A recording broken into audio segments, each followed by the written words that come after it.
सदाशिवसमारम्भां शङ्कराचार्यमध्यमाम् अस्मदाचार्यपर्यन्तां वन्दे गुरुपरम्परां समस्तजनकल्याणे निरतं करुणामयं नमामि चिन्मयं देवं सद्गुरुं ब्रह्मविद्वरं सरस्वती नमस्तुभ्यं वरदे कामरूपिणि विद्यारम्भं करिष्यामि सिद्धिर्भवतु मे सदा.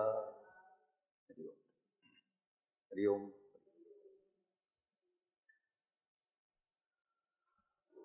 இந்த மனுஸ்மிருதி போன வருஷம் 4 அத்தியாயங்களை படித்தோம். 4 அத்தியாயங்கள் என்னென்னலாம் படித்தோம். முதல்ல இந்த மனுஸ்மிருதி 2684 ஸ்லோகங்கள். அது உங்களுக்கு போன முறை ஒரு டெக்னிக் சொன்னேன். 2 இங்கே போட்டுக்கோ, 4 இங்கே போட்டுக்கோ, 6 இங்கே போட்டுக்கோ, 8 இங்கே போட்டுக்கோ. 2, 4, 6, 8 ஈஸி ஞாபகம் வச்சு. 2684 ஸ்லோகம். ஒரு ஸ்லோகம் இப்படி அப்படியும் இருக்கலாம் சில பிரிண்டில். 2600 சொச்ச ஸ்லோகங்கள் அப்படின்னு சொல்லிட்டா சேஃப். இப்போ 2600 ஸ்லோகங்கள் கிட்டத்தட்ட இருக்கு மனுஸ்மிருதி. 12 அத்தியாயங்களாக பிரிக்கப்பட்டிருக்கு. 12 அத்தியாயம் இல்லையே. போன முறை 10ன்னு சொன்ன மாதிரி ஞாபகம் இருக்கே. 12 தான் சொன்னேன். போன முறையும் 12 தான், இந்த முறையும் 12 தான். ஒரு வருஷம் நம்ம பழசாக இருக்குமே, இல்லை எக்ஸ்ட்ரா என்ன ஆட் பண்ணியிருக்காங்க? இல்லை, அந்த காலத்துலேருந்து இந்த காலம் 12 அத்தியாயங்கள் தான். அத்தியாயம் தான் பேர். அதுக்குள்ள ஸ்லோகங்கள் பார்ப்போம். முதல் அத்தியாயம் எப்படி ஆரம்பிக்கிறது அப்படின்னா, மனும் ஏகாகிரம் ஆசீனம் அபிகமிய மகரிஷியா பிரதி பூஜை யதா நியாயம் இதம் வச்சனம் அப்ருவன்னு. நிறைய ரிஷிகள் போகிறாரு. நிறைய ரிஷிகள்லாம் போய் மனுவிடத்தில் நமஸ்காரம் பண்ணி மனுவை கேட்குறாரு. ஸ்வயம்பு மனு. அவங்க 14 மனுக்கள்ல ஸ்வயம்பு மனு முதல் மனு. அப்போ ஸ்வயம்பு மனுவே இது கொடுத்தார் அப்படின்னா, இப்போ நமக்கு இருக்கிறது 7வது மனு வைவஸ்வத மனு. அவன் ஸ்வயம்பு மனு கடந்து 6 மனுவை கடந்து 7வது மனுக்கிட்ட இது இருக்கு. அப்போ இது எவ்வளோ பழமையான ஒரு புராதனமான டெக்ஸ்ட்னு பார்த்து அந்த மனுவை உட்கார்ந்துருக்கார். ரிஷிகள்லாம் போய் மனுவை கேட்குறாரு. எங்களுக்கு தர்மங்களை போதிக்கணும் அப்படின்னு சொல்றாங்க. தர்மங்கள், rules and regulations for human beings. நாங்கள் எப்படி வாழணும், தர்மங்களை போதிக்கணும்னு சொல்லி அப்போ மனு ஆரம்பிக்கிறார். உலகம் கடவுள் எப்படி படைச்சார், பிரம்மா எப்படி இந்த உலகத்தை படைத்தார், பிரம்மா நாராயண நாபிக்க மடலில் எப்படி தோன்றினார், அந்த படைப்பை ரொம்ப எலாபரேட்டாக எக்ஸ்பிளைன் பண்ணுறது புராணங்கள். இந்த புராணத்தில் இருக்கிற அந்த படைப்பு சிஸ்டத்தை இங்கே மனு சொல்றார். நாராயணன் தண்ணியில் இருந்தார், பிரம்மாதேவுடைய கமலத்தில் நாபிக கமலத்தில் வந்தார், பிரம்மா இந்த உலகத்தை சிருஷ்டி பண்ணார். அந்த சிருஷ்டி இப்படிலாம் நடந்தது. புராணத்தில் இருக்கக்கூடிய பல விஷயங்கள் இதில் இருக்குது. அப்படி பண்ணி முடிக்கும்போது பல ஜீவராசிகளை படைக்கிறார். அந்த ஜீவராசிகளில் முக்கியமானது 4 விதமான ஜீவராசிகள் நம்ம படித்தோம். 4 விதமான ஜீவராசிகள். எங்க ஒரு விதமான ஜீவராசி கர்ப்பத்திலிருந்து பிறக்கிறது, ஜராயுஜ. இன்னொன்று உத்பிஜ, இதுல இருந்து விதையிலிருந்து வருது. இன்னொன்று அண்டஜ, முட்டையிலிருந்து பிறக்கிறது. இன்னொன்று ஸ்வேதஜ, வியர்வையிலிருந்து பிறக்கிறது. வியர்வையிலிருந்து பிறக்கிறது இந்த மாதிரி பூச்சி, பேன் முதல் இங்கே தான் நிறைய பிறகு.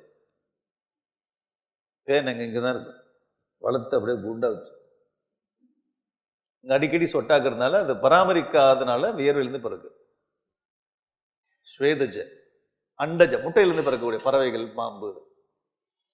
உத்பிஜ, விதையிலிருந்து பிறக்கக்கூடியது. ஜராயுஜ, கர்ப்பத்திலிருந்து பிறக்கக்கூடிய. எல்லாமே இந்த உலகத்தை சிருஷ்டியை 4ஆக பிரிக்கும்.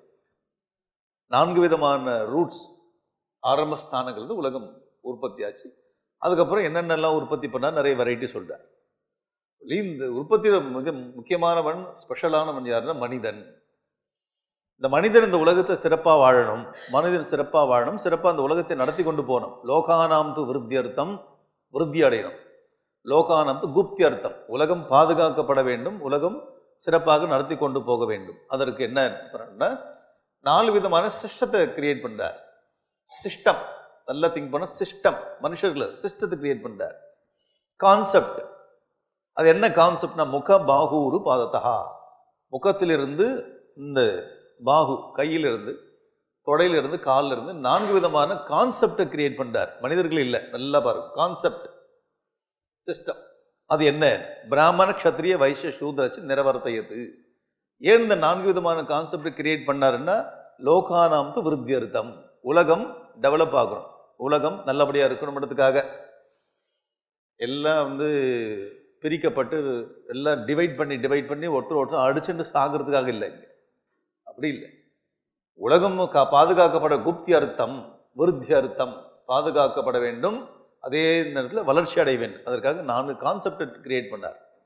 பிராமணம், க்ஷத்ரியம், வைஷ்யம், சூத்ரம். நல்லா பாருங்க, பிராமணஹா வைஷ்யா அப்படி இல்லை, பிராமணம், க்ஷத்ரியம், சூத்ரம், வைஷ்யம் கான்செப்ட் நிரவர்த்தயது இதை கிரியேட் பண்ணார்.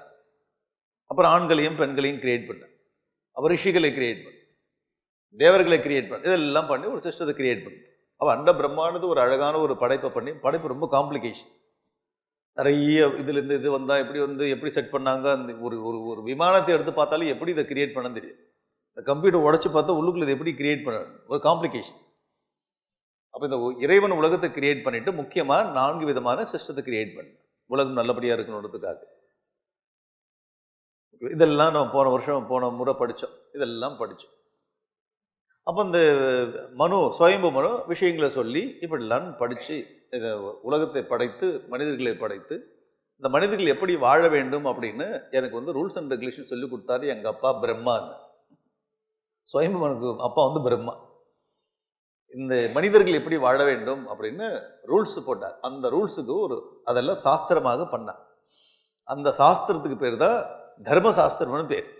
அது முதல்ல எங்கள் அப்பா பிரம்மா எனக்கு சொல்லி கொடுத்தார். அதனால் இதுக்கு நான் வந்து அதெல்லாம் நோட்ஸ் எடுத்து வச்சுருக்கேன். இப்போ நானும் என்ன பண்ணுறேன், இதை உங்களுக்கெல்லாம் சொல்லிக் கொடுக்க டைம் இல்லை. இதை இங்கே இருக்க ஒரு பிருகு ரிஷியை கூப்பிட்றார். பிருகு அப்படின்னு பிருகு ரிஷி வரார்.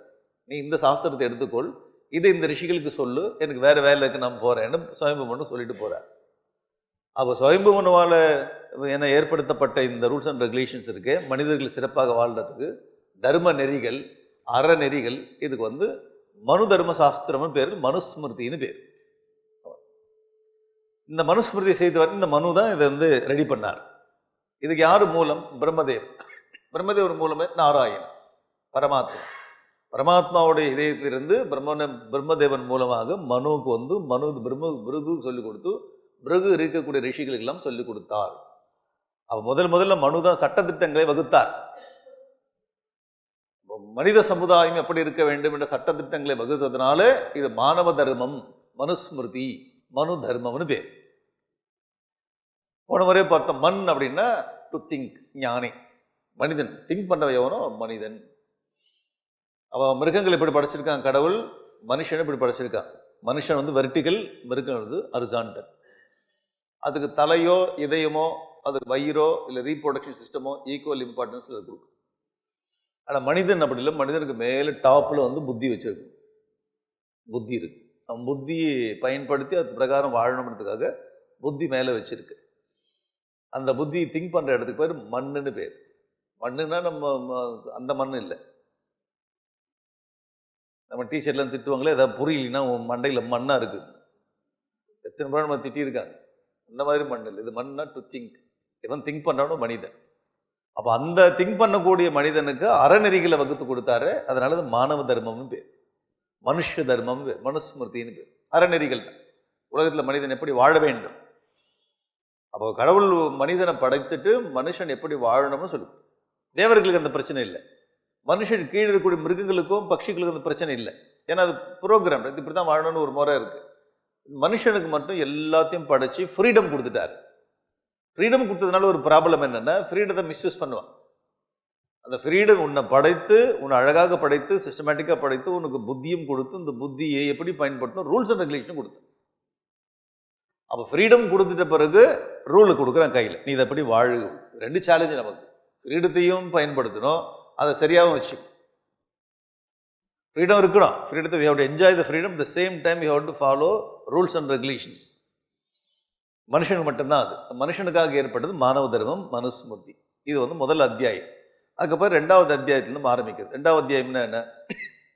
ஒரு மனிதன் வந்து 4 விதமான நிலைகளை கடந்து போகிறான் தன் வாழ்க்கையில். எந்த மனிதனும் 4 நிலைகளை அடைகிறான். நமக்கு வந்து பிடிக்கிறதோ இல்லையோ 4 நிலைகள் வரும். முதல் நிலை என்ன? ஸ்கூலுக்கு போகிறது, காலேஜுக்கு போகிறது. யாராச்சும் பிடிச்சா போகணும்.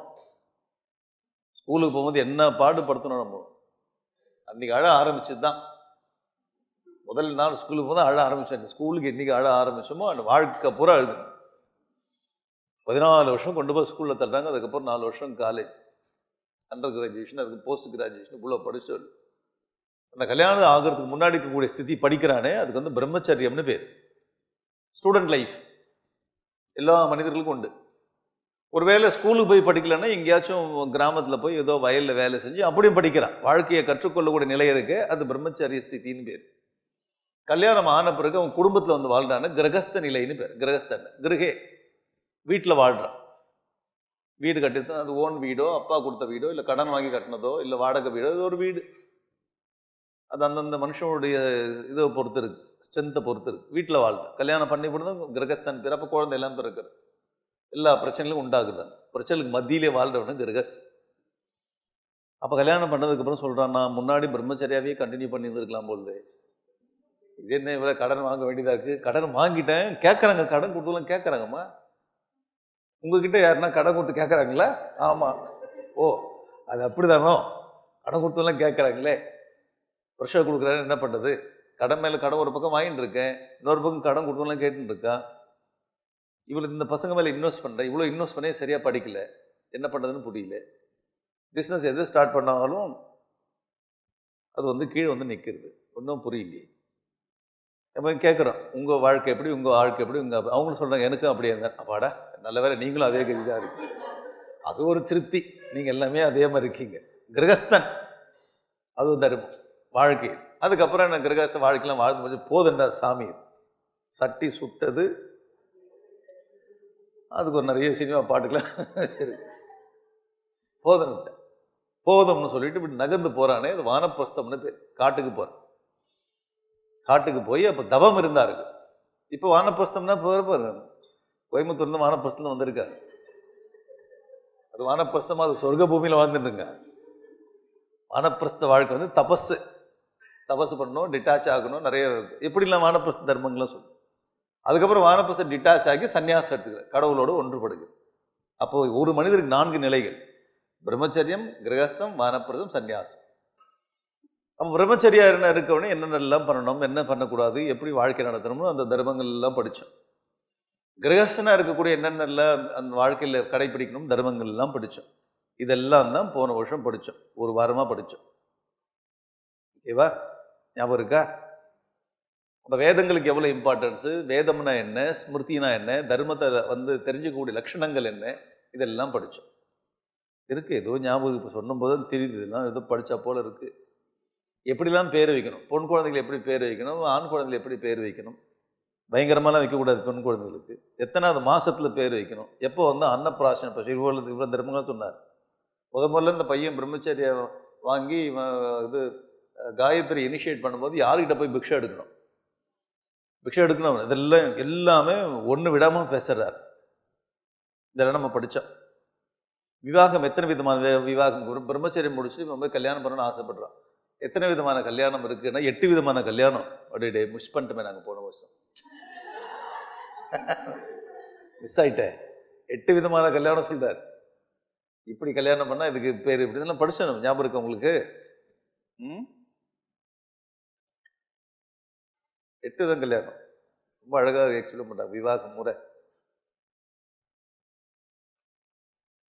இந்த 8 விதத்தில் உனக்கு எது பிடிச்சிருக்கோ அதை பண்ணிக்கோ. அது 8 விதத்தில் வந்து என்னென்ன விதமான பிரச்சனை வரும், எது நல்ல விவாகம் அப்படின்னு சொல்லிட்டாங்க. எந்த விவாகம் நல்லது, இது எந்த விவாகம் ராட்சச விதான். இந்த தூங்கின்னு ஏதோ ஒரு பொண்ணை இவன் லைக் பண்ணிட்டான்.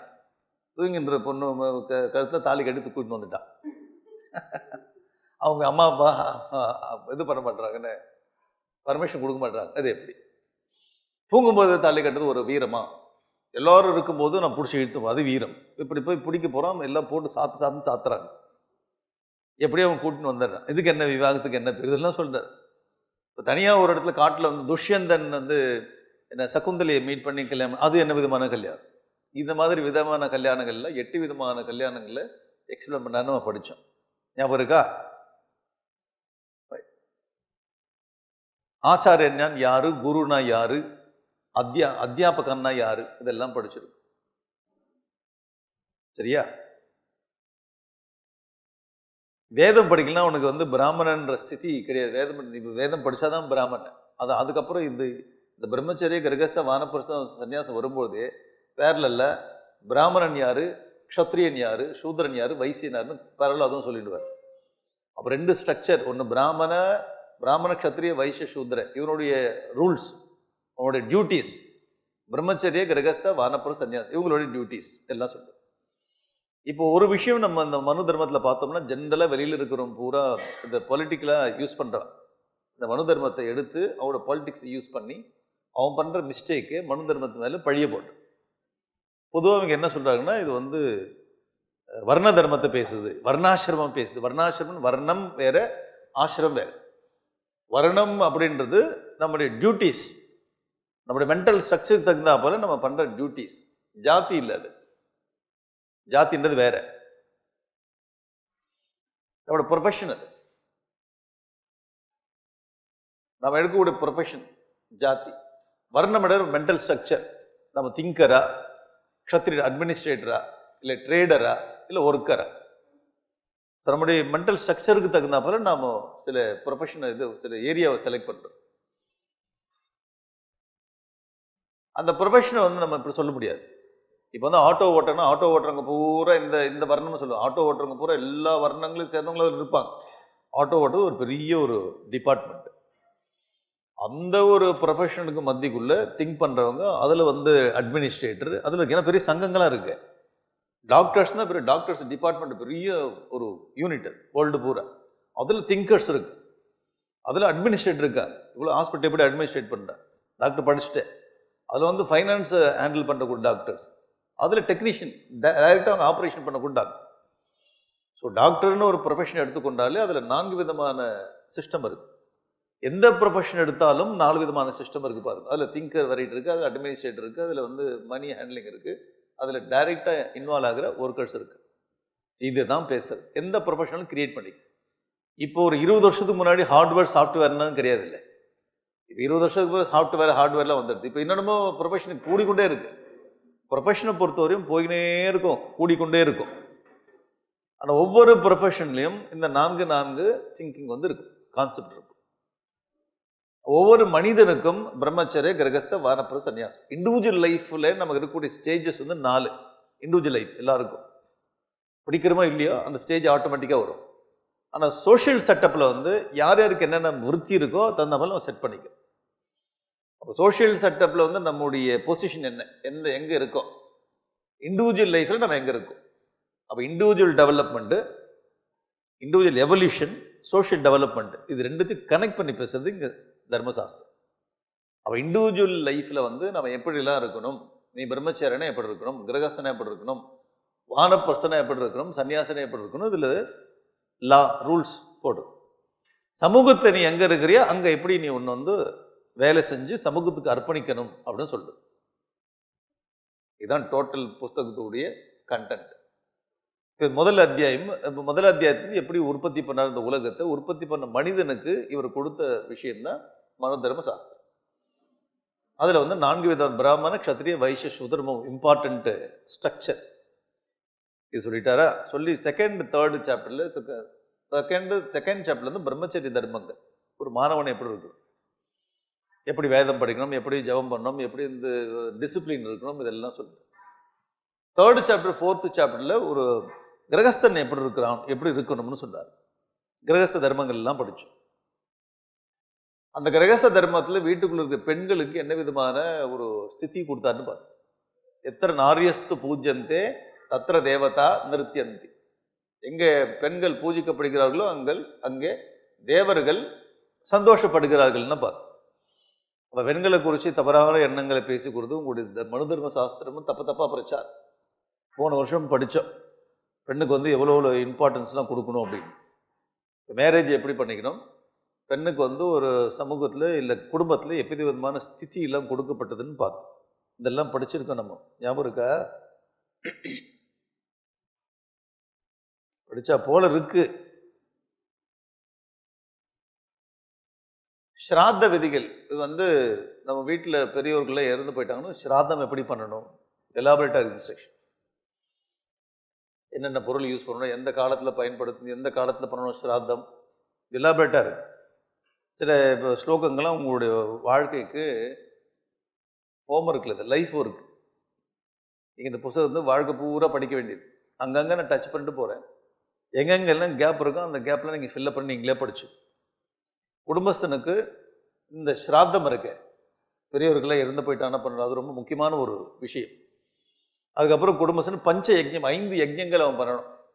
தேவ யஜ்ய, பித்ரு யஜ்ய, ரிஷி யஜ்ய, பூத யஜ்ய, நிர்யஜ்யம், 5 விதமான யஜ்யங்களை பண்ணணும். பஞ்ச யஜ்யம் இதை பற்றி நம்ம லாஸ்ட் டைம் பேசியிருக்கோம். ஏன் இவன் யஜ்யம் பண்ணணும் அப்படின்னா, இவன் வந்து அடுப்பாங்கரை தான் சொல்லுது. இப்போல்லாம் ஸ்டவ், அடுப்பாங்கரில் வந்து தீயை வச்சு பயன்படுத்தும் போது பல ஜீவராசிகள் சாகும். அம்மியில் வந்து குத்தனானா ஜீவராசி, உரல், அம்மி, அக்னி, தொடப்பம் வச்சு வீட்டை பெருக்கிறது. டெய்லி இந்த மாதிரி ஆக்டிவிட்டியில் ஒரு மனுஷன் குடும்பத்தில் இருக்கும்போது நிறைய ஜீவராசிகள் சாகிறதுக்கு சான்ஸ் உண்டு. அப்போ டெய்லி பாப்பத்தை சேர்த்துக்கிறான். அந்த சின்ன பாப்பங்கள்லாம் அக்குமுலேட் பண்ண பாப்பங்கள்லாம் கழியணும்னா பஞ்ச யஜ்யங்களை பண்ணணும்னு பேசுகிறார். இந்த யஜ்யங்களை பண்ணி இந்த பாப்பங்களை போக்கிக் கொள்ள வேண்டும். பஞ்சக்லிப்தா மகாயஜ்யா பிரத்யகம் கிரகமேதினா, 5 விதமான பாப்பம். கொஞ்சம் கொஞ்சமாக லிட்டில் பை லிட்டில் அக்குமுலேட் ஆகிறதெல்லாம் எப்படி போகும் அப்படின்னா இந்த யஜ்யங்கள் மூலமாக போகும். இந்த பஞ்ச யஜ்யத்தை தான் நம்ம திருவள்ளுவர்னு சொன்னார். தென்புலத்தார் தெய்வம் விருந்தொக்கல் தான் என்றாங்க, ஐம்புலத்தார் ஓம்பல் தலை, திருக்குறளே வரும். இந்த பஞ்ச யஜ்யங்கள் வீட்டில் இருக்கக்கூடிய கிரகஸ்தன் செய்யணும்னு சொன்னார். அதெல்லாம் கொஞ்சம் அவாய்ட் பண்ணிங்க, பாப்பாலாம் கொஞ்சம் அவாய்ட் பண்ணிங்க.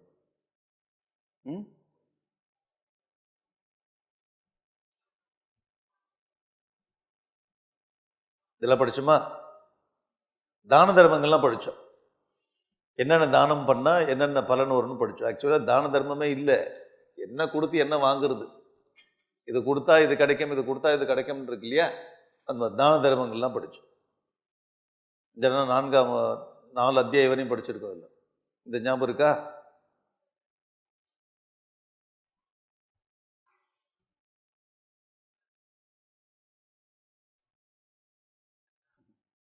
இந்த டிசிப்ளினில் பார்த்தோம். டிசிப்ளினில் வந்து இதெல்லாம் நம்ம பார்த்தோம். நான் அஷ்னியாத் பாரியே சாதம், ஞாபகம் இருக்கா? நீங்கள் சாப்பிடும்போது, கணவன் சாப்பிடும்போது மனைவி பக்கத்தில் உட்காந்து சாப்பிடாதுன்னு சொல்லுது. இதெல்லாம் படிச்சேன். நான் அஷ்னியாத்து பாரியையா சார்ந்தம். ஏன் அப்படின்னு கேட்கக்கூடாது. சாப்பிடாத, உனக்கு நல்லதில்லை. சிலதெல்லாம் டைரெக்டாக அவங்க இன்ஸ்ட்ரக்ஷன் கொடுத்துருவாங்க. ஏன் அப்படின்னு கேள்வி கேட்டீங்கன்னா நீங்கள் அனுபவத்தில் தெரிஞ்சுக்கணும்னு விட்டாரு. மனைவி கொட்டா விடும்போது பார்க்காதன்றார். மனைவி வந்து கண்ணில் மை வைக்கும்போது பார்க்காதன்னு. இதெல்லாம் ஏன் இந்த பெரிய முடி விரிச்சு போட்டு ஆயில் தடும்போது பார்க்காதன்னு.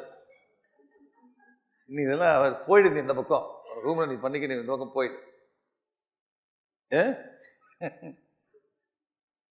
எப்படி குளிக்கணும், எப்படி சாப்பிடணும், எச்சல் கையோடு இப்படி இந்த தட்டிலேருந்து எச்சல் கையோடு நடக்கக்கூடாது. எல்லாம் ரொம்ப நம்ம பெரியவர்கள் நம்ம சொல்லி கொடுத்தாங்கல்ல. இங்கே இப்படி பெட்டில் உட்காந்து சாப்பிடக்கூடாது. பெட் டீ, பெட் காஃபியா, அதெல்லாம் அவாய்ட் பண்ணிக்கோன்றார். சில நேரத்தில் அந்த மாதிரி காஃபி குடிக்கும்போது ஏதோ ஒன்று புறை ஏறிடுது, எங்கேயோ உள்ளே போய் மாட்டிச்சுன்னா அவ்வளோதான். அது அப்புறம் அங்கேருந்து வேறு லோகத்துக்கு போக வேண்டியதான். எல்லா இன்ஸ்ட்ரக்ஷனும் ரொம்ப கிளியராக இருக்குது. டே டு டே லைஃப்பில் நம்ம பெரியவங்க என்னென்ன சொல்லி கொடுத்தாங்களோ அது நிறைய இங்கே பார்க்குறோம். நம்ம இதெல்லாம் படித்தோம். நம்ம மரத்த அடியில் ஏன் தூங்கக்கூடாது, இதெல்லாம் மட்டும் ரொம்ப ரொம்ப டீட்டெயில்டு. மரத்தடியில் ஏன் தூங்கக்கூடாது, மரத்தடியில் ஏன் தூங்கக்கூடாதுன்னா சயின்ஸ். அது மரத்தடியில் தூங்கக்கூடாது. அப்போ மனு தர்ம சாஸ்திரத்தில் அந்த காலத்தில் பல யுகங்களுக்கு முன்னாடியே மரத்தடி தூங்காதுன்னு உடனே ஏன் அப்படின்னு கேள்வி கேட்கு. ஏன்னு கேள்வி கேட்டால் புத்திசாலி நினச்சின்னு இருக்கான். அதுக்கப்புறம் ஏன் தூங்கக்கூடாதுன்னு நீங்கள் சொல்லியிருக்கிறது, சயின்ஸ் டெவலப் ஆக ஆக ஆக ஆக அதுக்கு ரீசன் கொடுக்குறது பாருங்க. ஏதோ ஒரு காலத்தில் என்ன ஏன் சொல்லிக்கிறது, இது இப்போ சயின்ஸ் சொல்கிறதுக்குள்ளே நைட்டில் மரத்தடியில் தூங்கினா வந்து வேறு என்ன வாயு வருது, ஆக்சைடு, கார்பன் டை ஆக்சைடு. அது வந்து சாமானிய மனுஷனோட உடம்புக்கு சரியில்லை. இதை வந்து எங்கள் முன்னாடி சொல்லியிருக்கு. முன்னாடி சொல்லிருக்கு, எங்கேயோ டெவலப் ஆகும்போது அங்கே கரெக்டாக ஃபிட் ஆகுது பாருங்கள். நீ வந்து கை அலம்பிட்டு வீட்டுக்கு வா, கால் அலம்பிட்டு வீட்டுக்கு வான்னு முன்னாடி இப்போ முன்னாடி ஏன் இதெல்லாம் வெளில போனால் கால் அலம்பு கை அலம்பு எதுக்கு இதெல்லாம் சொல்கிறேன்? கொரோனா வந்து டிஸ்டன்ஸ் இது பண்ணு, கை அலம்பிட்டு கையை கொடுக்காத, கை அலம்பு, இதை தொடதா ஏன் சொல்கிற? இதெல்லாம் உள்ள இருக்கு, எல்லாமே முன்னாடி சொல்லியிருக்கு. அதுக்கு தகுந்த மாதிரி ஒரு வியாதி வரும்போது அதெல்லாம் கரெக்டுன்னு இதில் ஏற்கனவே சொல்லப்பட்டிருக்குன்னு வந்து படிக்கிறோம். நம்ம எல்லா டிசிப்ளின் இதெல்லாம் படிச்சிடும். பொய் உண்மை எப்படி பேசுறதுன்னு படிச்சிருக்கு. சத்தியம் புரூயாத்து பிரியம் புரூயாத்து ந புரூயாத்து சத்தியம் அப்பிரியம் பிரியம் சென்ன அந்தத்தம் பூயாத்து ஏஷ தர்ம சனாதனத்தை படிச்சிருக்கு. உண்மையை பேசும்போது பிரியமா பேசணும், உண்மையை பேசும்போது ரொம்ப பிரியமா பேசணும். அதனால பிரியமா பேசணுன்றதுக்காக பொய் பேசக்கூடாது, பிரியமா பொய் பேசணும். அவன் சொல்லுது பிரியம் ச நான் அனிர்த்தம் புரூயாத், பிரியமா பொய்ய பேசாத, நைஸா உண்மையை பேசு, உண்மையை பிரியமா பேசு. ஏஷ தர்ம சனாதன இதெல்லாம் இது பண்ணிருக்கு. பத்திரம் பத்திரமித்தி புரூயாத்து பத்திரமித்தியவ வதேது. எப்பவுமே நம்ம வாயிலிருந்து நல்ல வார்த்தைகளே வரணுமா, நல்லது நடக்கட்டும். பத்திரம் பத்திரம் பத்திரம் பத்திரம்னா சுபம்னு அர்த்தம், பத்திரம்னா பத்திரமா இருக்குன்னு அர்த்தம் இல்லை. தமிழ் சொல்லி பத்திரமா போயிட்டு வாங்க அப்படி இல்லை. பத்திரம்னா சுபம்னு அர்த்தம், சுபம் சுபம்னு நல்ல வார்த்தைகளே வாயிலிருந்து வரணும்னு சொல்றது. சுஷ்க வைரம் விவாதம், தேவையில்லாத பேச்சு, தேவையில்லாத விவாதங்களை பண்ண வேண்டாம். எவ்வளோ இன்ஸ்ட்ரக்ஷன் எல்லாம் போன முறை படிச்சது பூரா சின்ன சின்ன சின்ன சின்ன இன்ஸ்ட்ரக்ஷன் நிறைய படித்தோம்.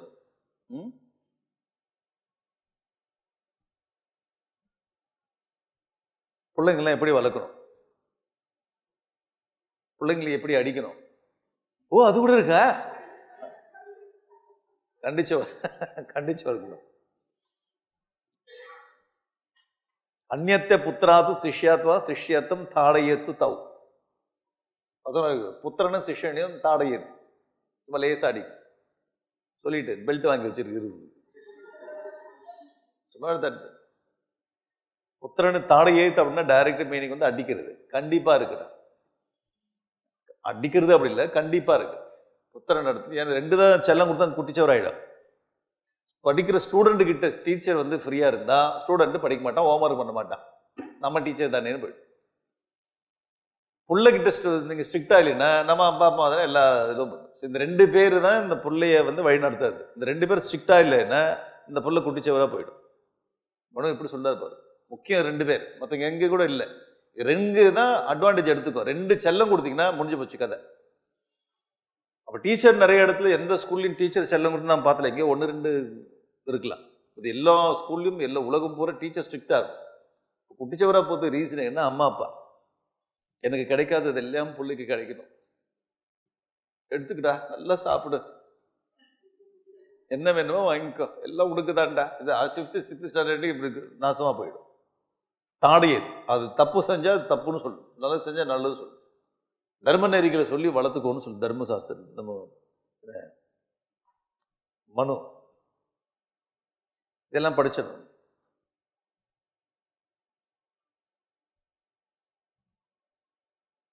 முதல் அத்தியாயம் சிருஷ்டி, 2வது அத்தியாயம் பிரம்மச்சரியம், 3வது 4வது அத்தியாயம் வான கிரகஸ்த தர்மம், தான தர்மங்கள்லாம் படிச்சோம்.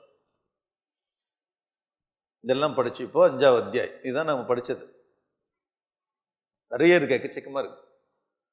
ஒன்று தொட்டு போனோம்னா திருப்பி எல்லாம் திருப்பி 4 அத்தியாயம் ஒரு வாரம் ஆயிடும். ஸோ பிரம்மச்சரிய தர்மம் கிரகஸ்த தர்மங்களை படிச்சிருக்கு. இதே கிரகஸ்த தர்மங்களை 5வது கொஞ்சம் ஆரம்பிச்சுட்டு அதுக்கப்புறம் மேலே போகிறோம். சரியா? எக்கச்சக்கமான டாபிக், 2600 ஸ்லோகத்தில் எல்லாத்தையுமே கவர் பண்ணியிருக்கார். இது என்னென்ன டூஸ் அண்ட் டோன்ட்ஸ். தர்மம்னா என்ன, அறம்னா இது பண்ணணும் இதை பண்ணக்கூடாது, இதை பண்ணணும் இதை பண்ணக்கூடாது. சில இடத்துல இது ஏன் பண்ணணும்னு ரீசன் கொடுத்துருக்காரு, சில இடத்துல ஏன் பண்ணக்கூடாதுன்னு ரீசன் இருக்கு, சில இடத்துல ரீசன் இல்லை. நமக்கு எல்லாத்துக்கும் ரீசன் கொடுத்தா தானே ஒத்துக்குவேன் அப்படின்னா இந்த டைம் இல்லை, இதில் வந்து இடம் இல்லை. உனக்கு புத்தி இருக்குல்ல, நீ திங்க் பண்ணி நீ தெரிஞ்சுக்கோன்னு சொல்லிட்டார். நைட்டில் மரத்தடியில் தூங்காத அப்படின்றதுக்கு ஏன்னு ரீசன் இல்லை, ஆனால் இன்ஸ்ட்ரக்ஷன் இருக்கு. அப்போ இந்த இன்ஸ்ட்ரக்ஷன் கொடுத்தா அதில் ஏதோ ஒரு ரீசன் இருக்கும். ஒன்று நம்ம தேடி கண்டுபிடிக்கணும், இல்லை கண்டுபிடிக்கிறது நமக்கு ஆன்சர் இல்லைன்னா ஒரு காலத்தில் புரிஞ்சுட்டேன் ஒரு காலத்தை புரிஞ்சுட்டேன். கார்பன் டை ஆக்சைடு இப்போ இது கீழே படாது, இப்போ மாடர்ன் சயின்ஸ் சொல்றது. அப்போ நீ கையை அலம்பிட்டு போ, காலை அலம்பிட்டு போ, எங்கேயாச்சும் டெத்து வீட்டுக்கு போகிறதுக்கு குளிச்சுட்டு போன்னு சொல்றது. இப்போ கொரோனா வந்த பிறகு எல்லாமே உண்மைன்னு தெரியுது. இப்போ நம்ம சமூகத்தில் புதுசாக வர வர வர டெவலப்மெண்ட்டு எல்லாமே இந்த சாஸ்திரத்தில் ஏற்கனவே சொல்லப்பட்டது அப்படின்னு ப்ரூஃப் ஆகுது. ஏற்கனவே இவங்க ப்ரூவ் பண்ணி ஏற்படுத்தி இருக்கக்கூடிய உண்மைகள் இப்போ வெளியில் நடைமுறைப்படுது. அப்புறம் நமக்கு இது ஓரளவுக்கு தெரிஞ்சால் இது கரெக்டு அப்படின்னு ஃபிட் பண்ணிக்கிறது, கன்வின்ஸ் ஆகுது.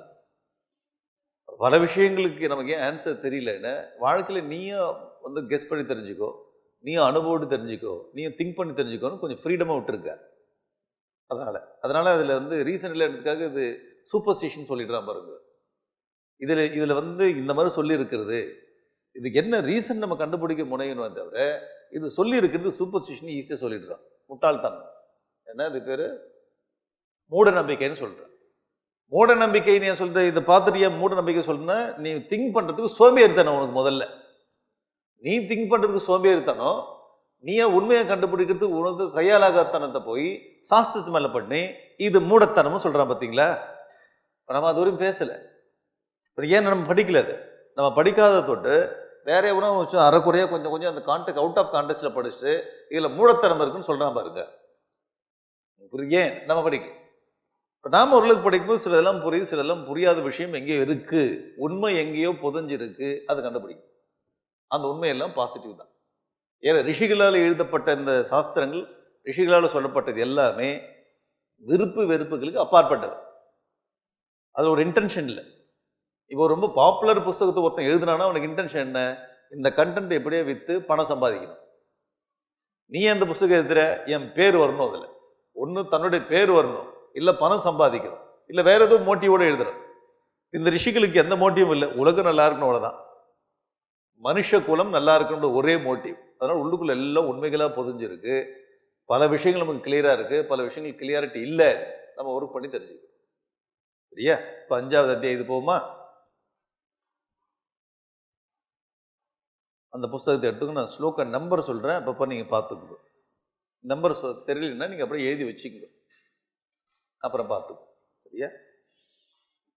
2வது ஸ்லோகம். ஏவம் யதோக்தம் விப்ராணாம் சுதர்வம் அனுதிஷ்டதாம் கதம் மிருத்யு பிரபவதி வேத சாஸ்திரவிதாம் பிரபு. இந்த மாதிரி வீட்டில் இந்த தர்மங்களை ஃபாலோ பண்ணிட்டு இருக்கானே கிரகஸ்தன். ஏவம் யதோக்தம் விப்ராணம் சுதர்வம் அனுதிஷ்டம், தன்னுடைய தர்மத்தை செஞ்சு கொண்டு உலகத்தில் வாழ்ந்துட்டு இருக்கும்போது கதம் மிருத்யு பிரபவதி, அவனுக்கு எதனால் மிருத்யு உண்டாகுது, மரணம் உண்டாகிறது, எதனால் கெடுதல் உண்டாகுது, அவனுக்கு கெடுதல் உண்டாகிறதுக்குன்னு ரீசன் என்ன? நல்லா தானே வாழ்ந்துட்டு இருக்கான், அவனுக்கு ஏன் கெடுதல் உண்டாகுது? வேத சாஸ்திர விதாம் பிரபு, நீங்கள் சொல்லுங்க.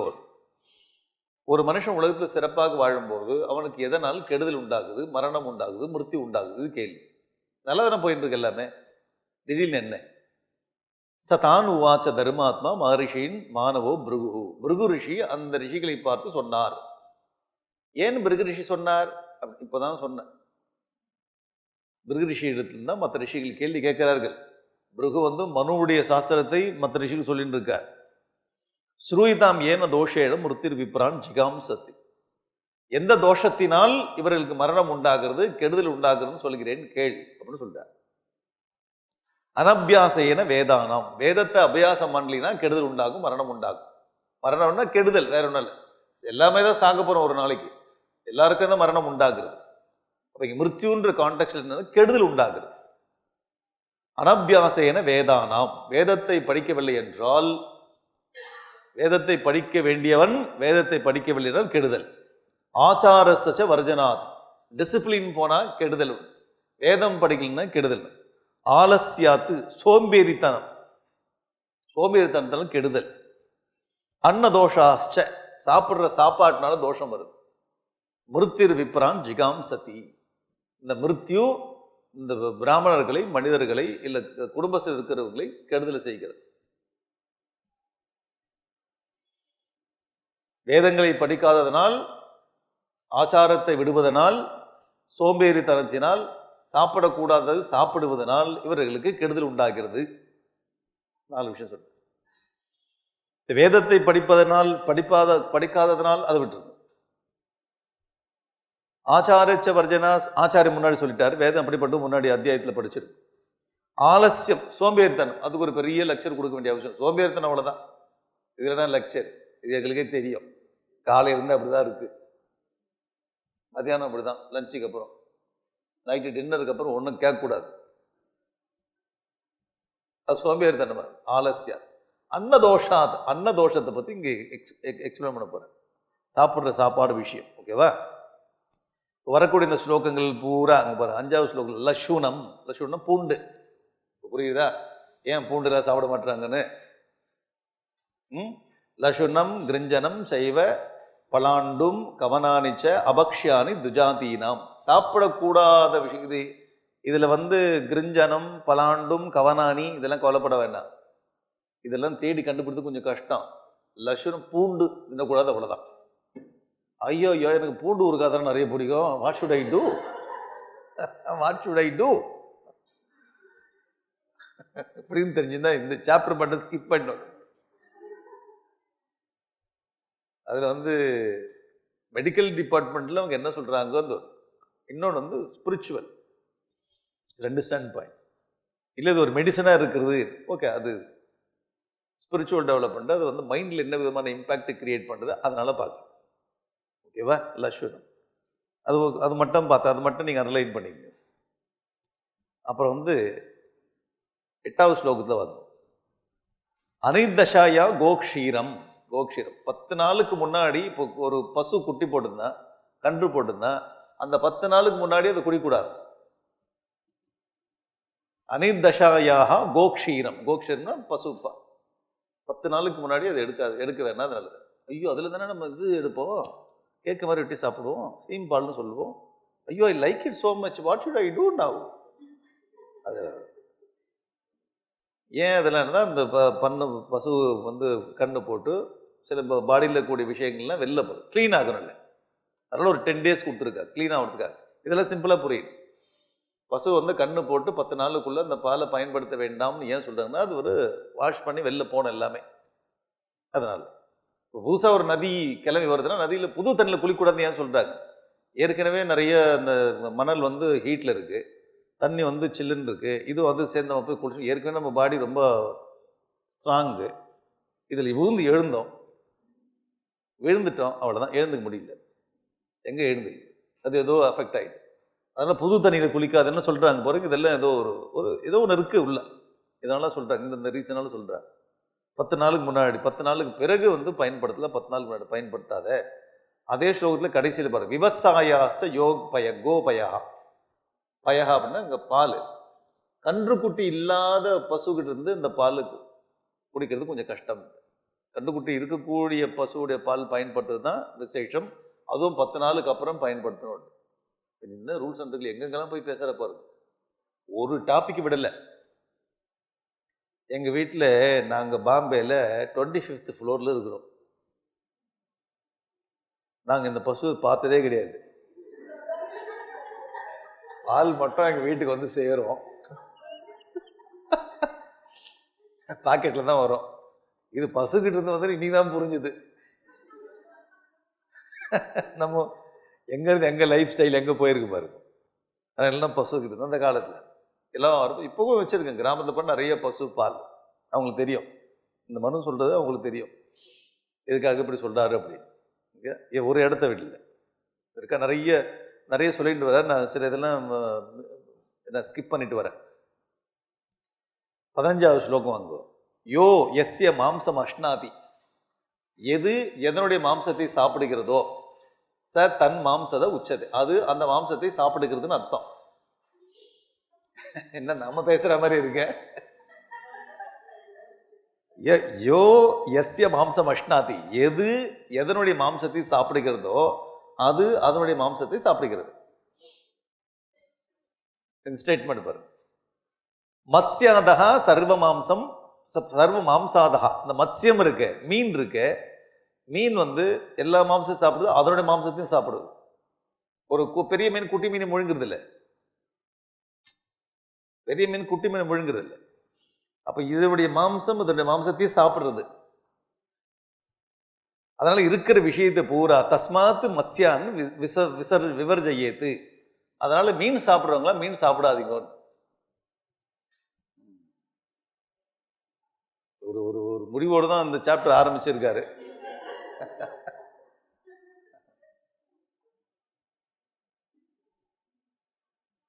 கல்ச்சுரல் ஆங்கிள், ஒரு ஸ்பிரிச்சுவல் ஆங்கிள்.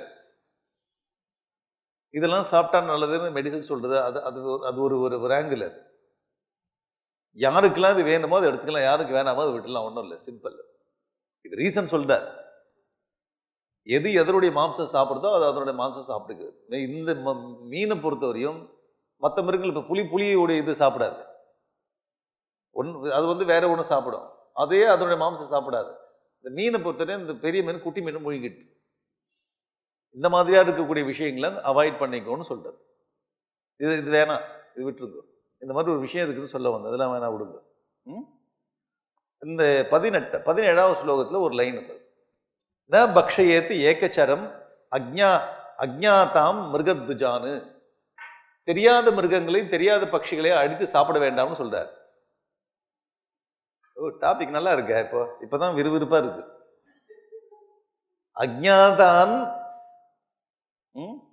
அஜ்ஞாதாம்ச மிருகத்விஜான். துஜன் இங்கன்னா பிராமணன் இல்லை, இங்க துஜன்னா பறவை. இந்த கான்டெக்ட் ஞாபகம் வருங்க, பறவை. தெரியாத பறவைகள், தெரியாத மிருகங்களை எங்கேயாவது காட்டுக்களை அடிச்சு சாப்பிடாத, அது விஷமா இருந்ததுன்னா முடிஞ்சு போச்சு கதை. பல வருஷத்துக்கு முன்னாடி ஒரு கப்பல் இங்கே ஒன்று வந்து, சின்ன கப்பல், ஒரு கப்பல்னா பெரிய கப்பல், சின்ன அதில் ஃபாரினர்ஸ் ஒரு சில பேர் இருந்தா, அந்த கடல்ல இருந்து மீன் கொண்டு சாப்பிட்டு அந்த 4 பேரே செத்து போயிட்டாங்க. ஒரு நியூஸ் நான் படிச்ச ஞாபகம் இருக்கு. தெரியாத ஒரு மீனை அவங்க அடிச்சு சாப்பிட்டு 4 பேரை செத்து போயிட்டு, 4-5 பேர் இருந்து போகுது, எல்லாமே காலியாட்டு. அந்த கவல் மட்டும் சுத்தின்னு இருக்காது. இவங்க வந்து பாதுகாப்பு படையில் இருக்கணும். இப்போ எதுக்கு இது சுத்தின்னு இருக்கு பார்த்தா 4-5 பேர் க்ளோஸ் ஆகிட்டு. என்னன்னு, ஏதோ ஒரு மீனை வச்சு சமைச்சிருக்கு. புரியுதா? தெரியாத மிருகங்களை, தெரியாத பட்சிகளை அழிச்சு சாப்பிடாதுன்னு சொல்லுது பாருங்க. அந்த மாதிரி அடிச்சு சாப்பிட்றவங்களுக்கு இன்செக்ஷன். இது என்ன எப்படின்னு தெரியாது. அங்க பக்ஷேஷ்வபி சமுத்திஷ்டான்னு சர்வான் பஞ்சநகான். 5 நகங்கள் இருக்கக்கூடிய மிருகங்களை அடிச்சு சாப்பிடாதுன்னு சொல்லு, பஞ்சநகா. இது ஏன் இந்த லைன் நான் சொல்றேன் அப்படின்னா, வாலியை ராமர் அடிக்கும் போது வாலி கேட்பான். வாலியே ராமர் அடிக்க ராமாயணத்துல வாலி கேட்பான், 5 நகங்கள் உள்ள மிருகங்களை அடிச்சு சாப்பிடக்கூடாதுன்னு சாஸ்திரம் சொல்லுதே, எங்கெல்லாம் 5 நகம் இருக்கு, அப்ப ஏன் என்ன அடிச்சேன்னு கேட்பான். என்னை சாப்பிட்றதுக்காக நீ அடிச்சேன்னா அவனை ஒத்துக்கிறேன், ஆனா எனக்கு 5 நகம் இருக்கு, 5 நகம் உள்ளதுல சாப்பிடக்கூடாதுன்னு தர்மசாஸ்திரம் சொல்லுதேன்னு சொல்லுவான் அவன். அப்போ அவன் எவ்வளோ படிச்சிருக்கான் பாரு. அவன் எவ்வளோ படிச்சிருந்தால், ராமா எனக்கு 5 நகம் இருக்கு, என்னை எதுக்கு அடிச்ச, சாப்பிட்றதுக்கா அவனுக்கு எங்கே கனெக்ட் ஆகுது பாரு. 5 நகம் உள்ளதுல சாப்பிடக்கூடாது. இதெல்லாம் ஒரே ஒரு இன்ட்ரெஸ்டிங்கான. அடுத்த ஸ்லோகம் 19வது ஸ்லோகம். சத்ராக்கம். அடுத்து லஷுனம்னா வெங்காயம். சத்ராக்கம்னா காளான். காளான் என்ன சொல்லுவோம் இங்கிலீஷ்ல? Mushroom gravy.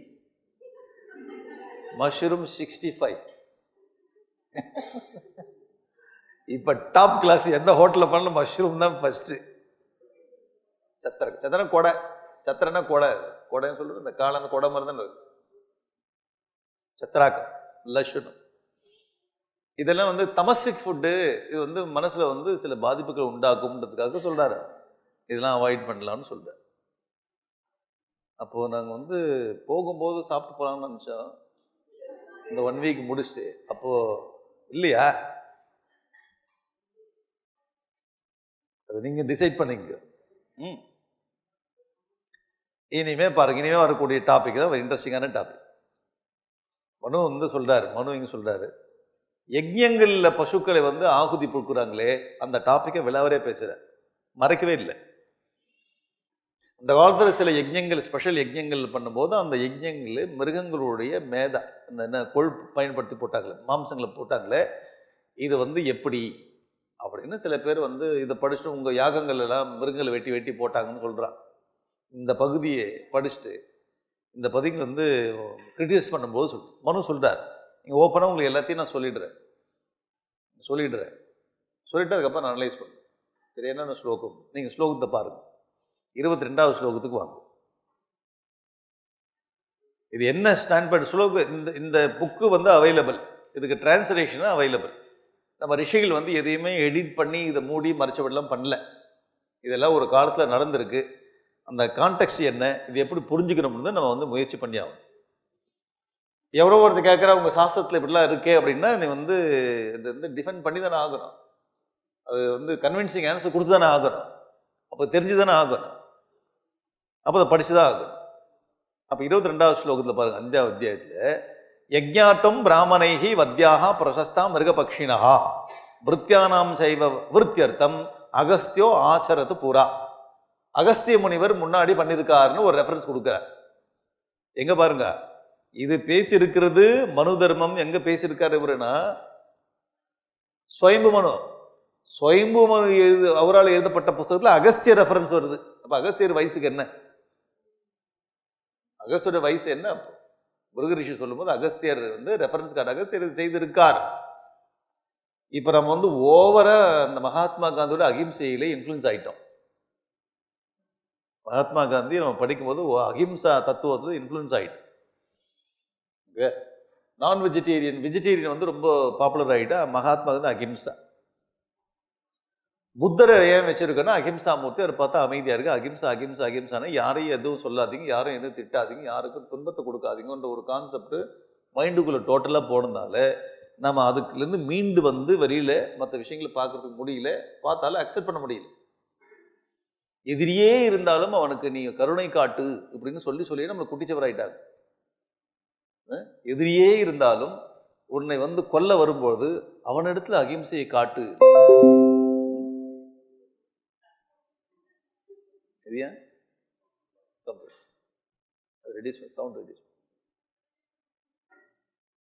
புரியுதா?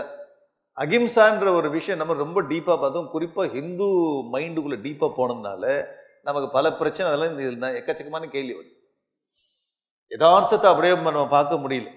சின்ன வயசுல நமக்கு அப்படி பண்ணிட்டாங்க. நம்ம வீட்லயும் பிள்ளைங்களை அப்படிதான் வளர்க்குறோம். கண்ணே நீ எங்க போனாலும் நல்ல பேர் எடுத்துன்னு வாடா, யார் அடிச்சாலும் வாங்கிக்கடா, திருப்பி அடிக்காதம்மா. அவங்கதான் அப்படி பண்ணாலும் நாம அப்படி பண்ணக்கூடாதுடா, நமக்கு புத்தி இல்லையா? இதே பேசதான் கிருஷ்ண பரமாத்மாட்ட அர்ஜுனன் கேட்டான். துரியோதனருக்கு முதலிய இவர்களுக்கு தான் அறிவில்லை, நமக்காவது அறிவில்லையா? கிருஷ்ணன் சொல்றான், உனக்கு அறிவில்லைன்னு சொல்லிக்க, என்ன சேர்த்துக்காத, நீ என்ன சேர்த்து அறிவில்லைன்னு நமக்குன்னு சொல்லாத, உனக்குன்னு சொல்லிடான்ற. ஏன்னா இவ்வளோ அக்கிரமம் பண்ணிட்டு இங்க வந்து நம்ம கொல்ல வரான், அவருக்கு மேல நீ வந்து இப்போ பரிதாபத்தை காட்டுற, இது அகிம்சையான்னு கேட்கிறான் கிருஷ்ண பரமாத்மா. நமக்கு அங்க எங்க ட்விஸ்ட் ஆகுறது, எங்க கன்ஃபியூஷன் ஆகுறதுன்னா, கிருஷ்ண பரமாத்மா பரம்பரோட அவதாரம், அவதார புருஷனா இருக்கக்கூடிய ஒருத்தன் எதிர்க்க நிற்கக்கூடிய உன்னுடைய குரு உன்னுடைய தாத்தாவை அடின்னு சொல்றான்.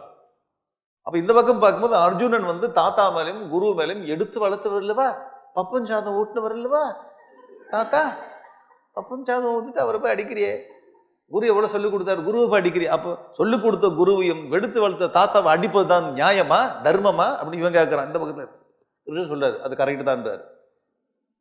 அது எப்படின்னு நம்ம கேள்வி வருது இல்லை, அது எப்படின்னு அந்த சூக்ஷ்மம் புரிஞ்சு போது தர்மத்தோட சூக்ஷ்மம். அவ எல்லாம் ஒன்னா சேர்ந்து வாழும்போது இப்ப ராகத்வேஷத்தோடு அடிக்கல அர்ஜுனன். இது எனக்கு இந்த குருவை ஏற்கனவே பிடிக்கலன்னா ஒருத்தன் சான்ஸ் பார்ப்பான், இவரை நான் அடிச்சு ஆகணும்னு. ஏன் ஆரம்பத்துல ஓவரா ஹோம்ஒர்க் கொடுத்தாரு, என்ன பாக்குறதுல அடிச்சாரு. கிருஷ்ணா நீ சொல்லலினாலும் இவனை அடிப்பேன். இது எப்படி, இதை ஏற்கனவே அதர்மத்துல இருக்கான், அவனை போய் நீ அடின்னு சொல்ல முடியும். தாத்தா ஏற்கனவே மற்றவங்களும் வாங்கி கொடுத்தாரு, தாத்தா எனக்கு எதுவுமே வாங்கி கொடுக்கல, ஒரு ஐஸ்கிரீம் கூட வாங்கி கொடுக்கல. கோன் ஐஸ்கிரீம் கேட்டேன், அப்போ எனக்கு சிப்ஸ் வாங்கி கொடுக்கல, லேஸ் வாங்கி கொடுக்கல, ஒன்றும் வாங்கி கொடுக்கல. இவரு அடிடா, நல்ல சான்ஸ் போட்டு அடி. கிருஷ்ணா நீ சொல்ல வேணாம், இந்த சான்ஸ் நானே பார்த்துருக்கேன், I welcome this chance, I will. இது தர்மமா? இவன் பூஜார்ஹா வரிசோதன, பூஜைக்கு உரியவர்கள், துவேஷம் இல்லை. இப்பயும் இந்த குரு நமஸ்காரம் பண்ணா தாத்தா ரெண்டு பேரும் அன்பு வச்சுக்கோ, ஆனா அடின்றான். என்னடா அது வித்தியாசமா இருக்கு, அன்போட அடின்றான். ஓ அன்போட அடிக்கலாமா? இப்ப நம்ம அடுத்தது ஒரு பிராக்டிகல் லைஃப், அன்பு இருந்தா அடிக்கலாமா? எங்க நிக்கிறான் இவன், யாரு, என்ன செய்யணும், இவன் என்ன செஞ்சுட்டு இருக்கா, இவனோட குழப்பத்தை எப்படி போக்குறது, எவ்வளோ லேயர்ஸ் இருக்கு பாருங்க. அப்ப கிருஷ்ண பரமாத்மா அர்ஜுன இடத்துல உன்னுடைய தாத்தாவையும் குருவையும் அந்த இடத்துல அடிக்கிறது தான் சிறப்பு. சொந்த பந்தங்களை அடிச்சு வந்து இல்லாம பண்ண, அதான் நியாயம், அதான் தர்மம் சொல்றேன். அப்ப தர்மத்தோட ஸ்டாண்ட் வந்து ரொம்ப புரியுறதுக்கு கஷ்டமா இருக்கு. எடுத்த உடனே அது புரிஞ்சிக்க முடியும். எடுத்த உடனே இது தப்பு இது ரைட் அப்படின்னு சொல்லுவேன். அர்ஜுனன் இது சீதையை வந்து அக்னி பிரவேசம் பண்ணால் ராமர் அமைதியா இருக்கார். ராமர் தடுக்கல. ராமர் போய் குதின்னு சொல்லல. நீ போய் குதிய அக்னிலன்னு ராமர் சொல்லல. ஆனா அவளை குதிக்கும் போது ஏன் தடுக்கல கேட்க, ஏன் தடுக்கல? ஏதோ ஒரு தர்மம் இருக்குல்ல அங்க, அதுதானே புரிஞ்சுக்கணும். ராமர் தடுக்காம போயிட்டு ராமர் மோசம் அப்படின்னு நம்ம டக்குன்னு பார்த்தோன்னு சொல்றோம். இந்த தர்மத்தை பொறுத்தவரை உடனே பார்த்த உடனே அது முடிவுக்கு வரக்கூடாது. அதை அனலைஸ் பண்ணி எந்தெந்த சுச்சுவேஷன் யாருக்கு எப்படி, பல ஸ்டாண்ட் பாயிண்ட்டுக்கு பல அனாலிசிஸ்க்கு அப்புறம் தான் ஒரு முடிவுக்கு வரும், எது தர்மம் எது அதர்மம் அப்படின்னு. இப்போ அகஸ்திய ரிஷி இதெல்லாம் எதுக்கு இந்த பேக்ரவுண்டு கொடுக்குறாருன்னா தர்மத்தை டக்குன்னு புரிஞ்சு பார்க்கும்போது அப்படி இருக்கும்.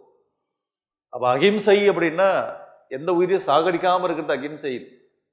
வீட்டில் பாம்பு, நல்ல விஷ பாம்பு வருது, குழந்தைய கடிக்க போகுது, குழந்தை வச்சுருக்கோம், அந்த இடத்துல வந்து அகிம்சையை பார்த்து நீங்கள் கட்டு வீரனை அப்படியே விட்டுருவீங்களா? எப்படி ஹேண்டில் பண்ணுறது? எது முக்கியம் எது முக்கியம் இல்லைன்னு இருக்குல்ல. குழந்தையோட கொசு அப்படியே முச்சிரு, கொசு முக்கிருது, உடனே நீங்கள் அதை அகிம்சை கொசு இப்படி அடிப்பீங்களா?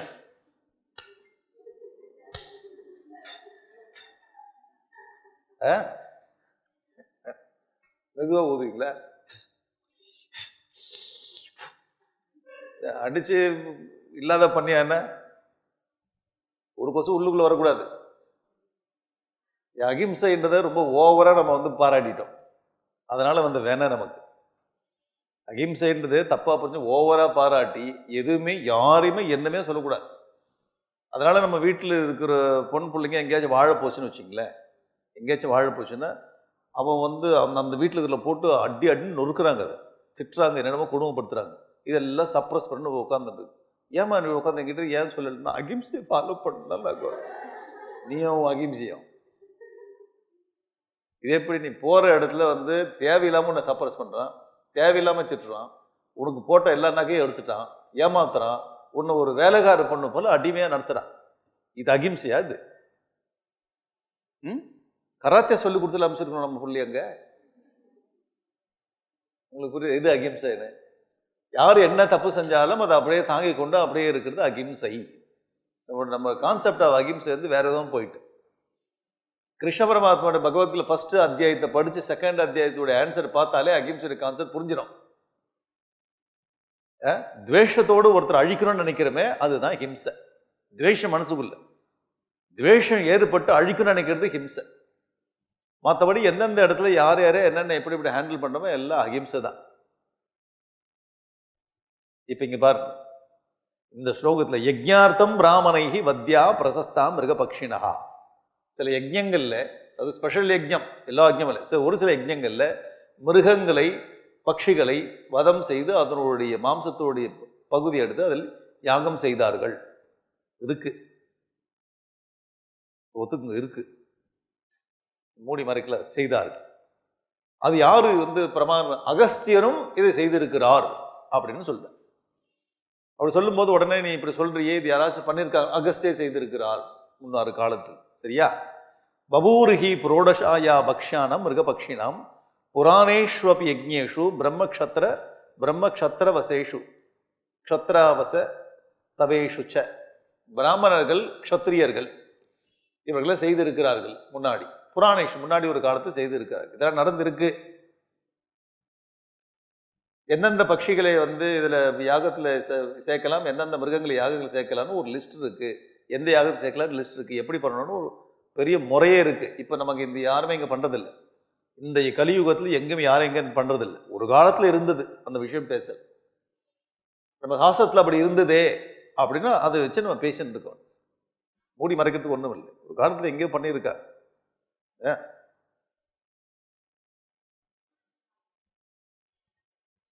இதாச்சா இந்த டாபிக் ஆச்சா? இது அப்படியே இந்த மாதிரி விஷயங்கள் நடந்திருக்குன்னு சொல்றது. கண்டினியூ பண்ண மேல. எதுக்தம் துஜாதீனம் பக்ஷ்ய அபக்ஷ்ய அசேஷதம். எது சாப்பிடணும் எது சாப்பிடக்கூடாதுன்ற விஷயத்துல மாம்சஸ்ய அத்தஹா பிரவக்ஷாம விதிம் பக்ஷ வர்ஜனை. எப்படிப்பட்ட மாம்சங்களை சாப்பிடலாம், ஏன் மாம்சங்களை சாப்பிடக்கூடாதுன்றதை நான் இன்னும் விலாவரியா சொல்றேன்ற. மாம்சம் சாப்பிட்றது ரைட்டா, மாம்சம் சாப்பிட்றது வந்து தப்பான்ற விஷயத்தை நான் பேசுகிறேன்.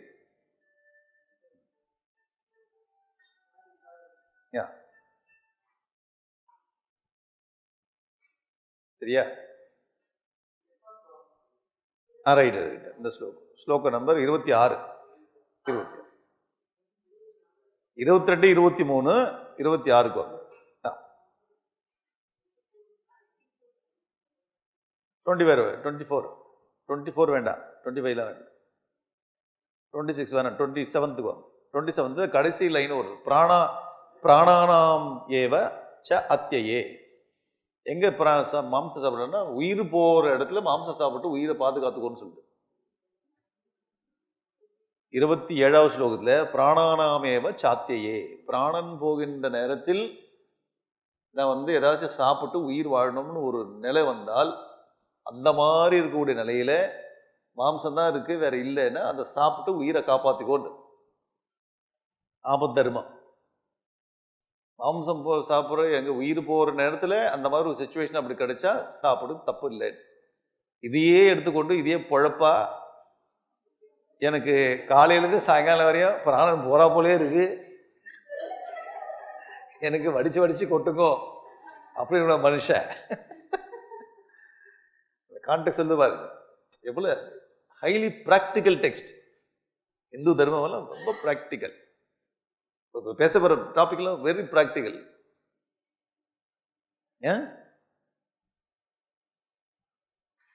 பிராணஸ்ய அன்னமிதம் சர்வம் பிரஜாபதி கல்பயத்து. ஒரு ஸ்டேட்மெண்ட் பாரு. இந்த உலகத்துல இருக்கிறது பூரா சாப்பாடு, எல்லாமே சாப்பாடு தான் ஒரு வகையில். பிராணஸ்ய அன்னமிதம் சர்வம், பிராணனுக்கு அன்னமா தான் உலகத்தில் எல்லாமே இருக்கிறது. ஸ்தாவரம் ஜங்கமம் செய்வ சர்வம் பிராணஸ்ய போஜனம். அது நடக்கக்கூடியதோ நடக்க முடியாததோ, அது செடி கொடி மரங்களா இருந்தாலும் இல்லை நடந்து போகக்கூடிய எதுவா இருந்தாலும் எல்லாமே எதுக்கோ ஒன்றுத்துக்கு சாப்பாடா அமைகிறது. General statement.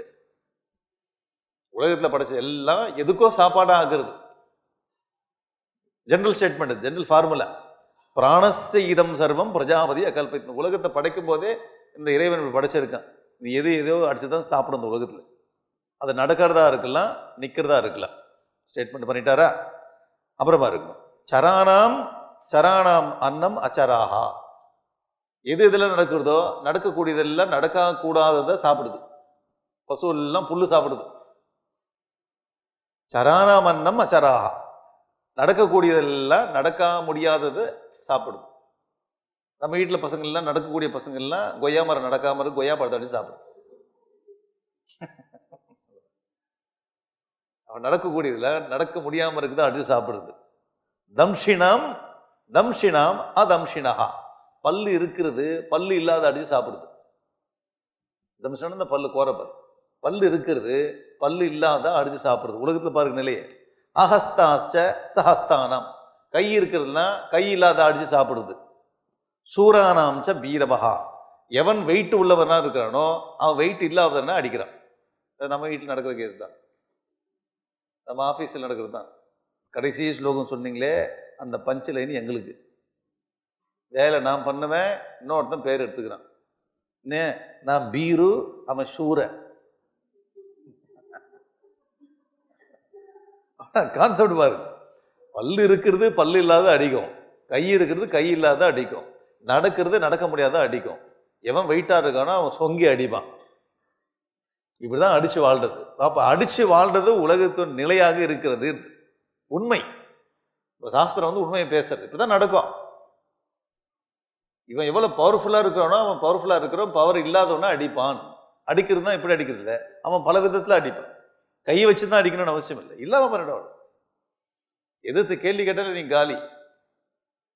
என்ன கம்பெனி விட்டு வெளில அனுப்பிச்சிடுவா, உன்னை வெளில அனுப்ப மாட்டேன், உள்ளுக்குள்ள வச்சு அடிப்பேன்.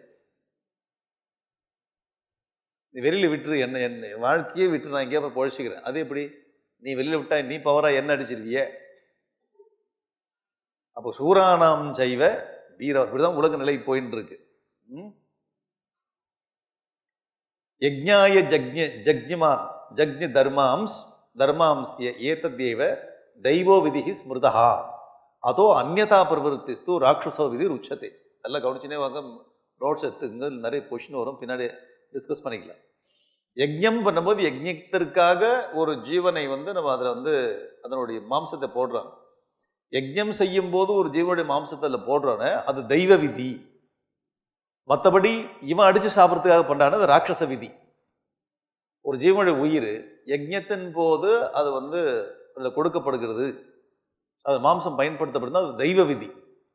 யஜ்ஞம் இல்லாமல் வெறுவனே சாப்பிட்டான்னா அது ராட்சச விதி.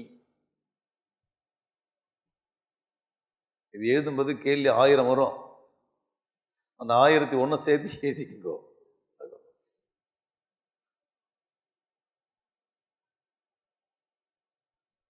நான் அத்யாத்து அவிதினா மாம்சம் விதிஜ்ஞோ அனாபதி துஜகா.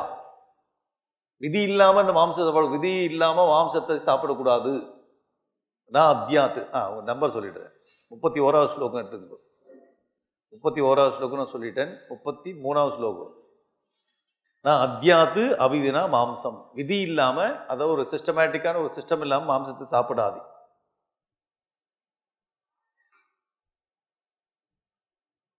ஆபத்து காலத்துல சாப்பிடக்கூடாது. ஆபத்து இல்லாத காலத்துல சாப்பிடக்கூடாது. ஆபத்தே வரல, உயிருக்கு ஆபத்து வரல, சும்மா மாம்சம் சாப்பிட சாப்பிடக்கூடாது. அப்புறம் விதியோடு தான் மாம்சம் சாப்பிடணும், விதி இல்லாம மாம்சம் சாப்பிடக்கூடாது. ஜக்த்வா அபிதனா மாம்சம் பிரேதா தைஹி அத்தியதே அவசா.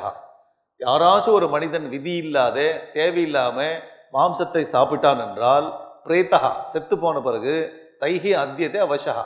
எந்தெந்த மாம்சம்லாம் சாப்பிட்டானோ அந்த ஜீவராசிகளும் நரகத்தில் அவனை பிடிச்சி சாப்பிடும். 2 ஸ்லோகத்துக்கு முன்னாடி நல்லா இருந்தது, திடீர்னு ஒரு ட்விஸ்ட் ஆயிட்டே. இப்படி அப்படியே மாத்தி மாத்தி சொல்லுவார் பாருங்களேன். இப்ப அவர் கடைசியில சாப்பிடலாம்னு சொல்றாரா இல்ல சாப்பிடக்கூடாதுன்னு சொல்றார்? அதை சொல்லுங்க. இன்ட்ரெஸ்டிங்கான பகுதி. விதி இல்லாமல் எந்த விதமான மந்திர உச்சாடனம் இந்த ஹோம ஜபங்கள்லாம் இல்லாமல் எவனோ ஒருத்தன் சாப்பிடுகிறானோ, ஆபத்து வந்த காலத்தில் தான் சாப்பிடணும். ஆபத்து இல்லாத நல்லா இருக்கும்போது சாப்பிட்றானோ இதெல்லாம் சாப்பிட்டு கொண்டே ஜக்த்வா அவிதினா மாம்சம். விதி இல்லாமல் ஒரு தேவையில்லாத ஒரு மிருகத்தை கொன்றாலோ இதெல்லாம் தவறு. இப்படி இவன் கொண்டு சாப்பிட்டால் பிரேத்தா செத்து போன பிறகு, இங்க எல்லாம் செத்து போய் இவனை சாப்பிட்டான்ல, செத்து போன பிறகு இதெல்லாம் அங்கே காத்துன்னு இருக்குமா.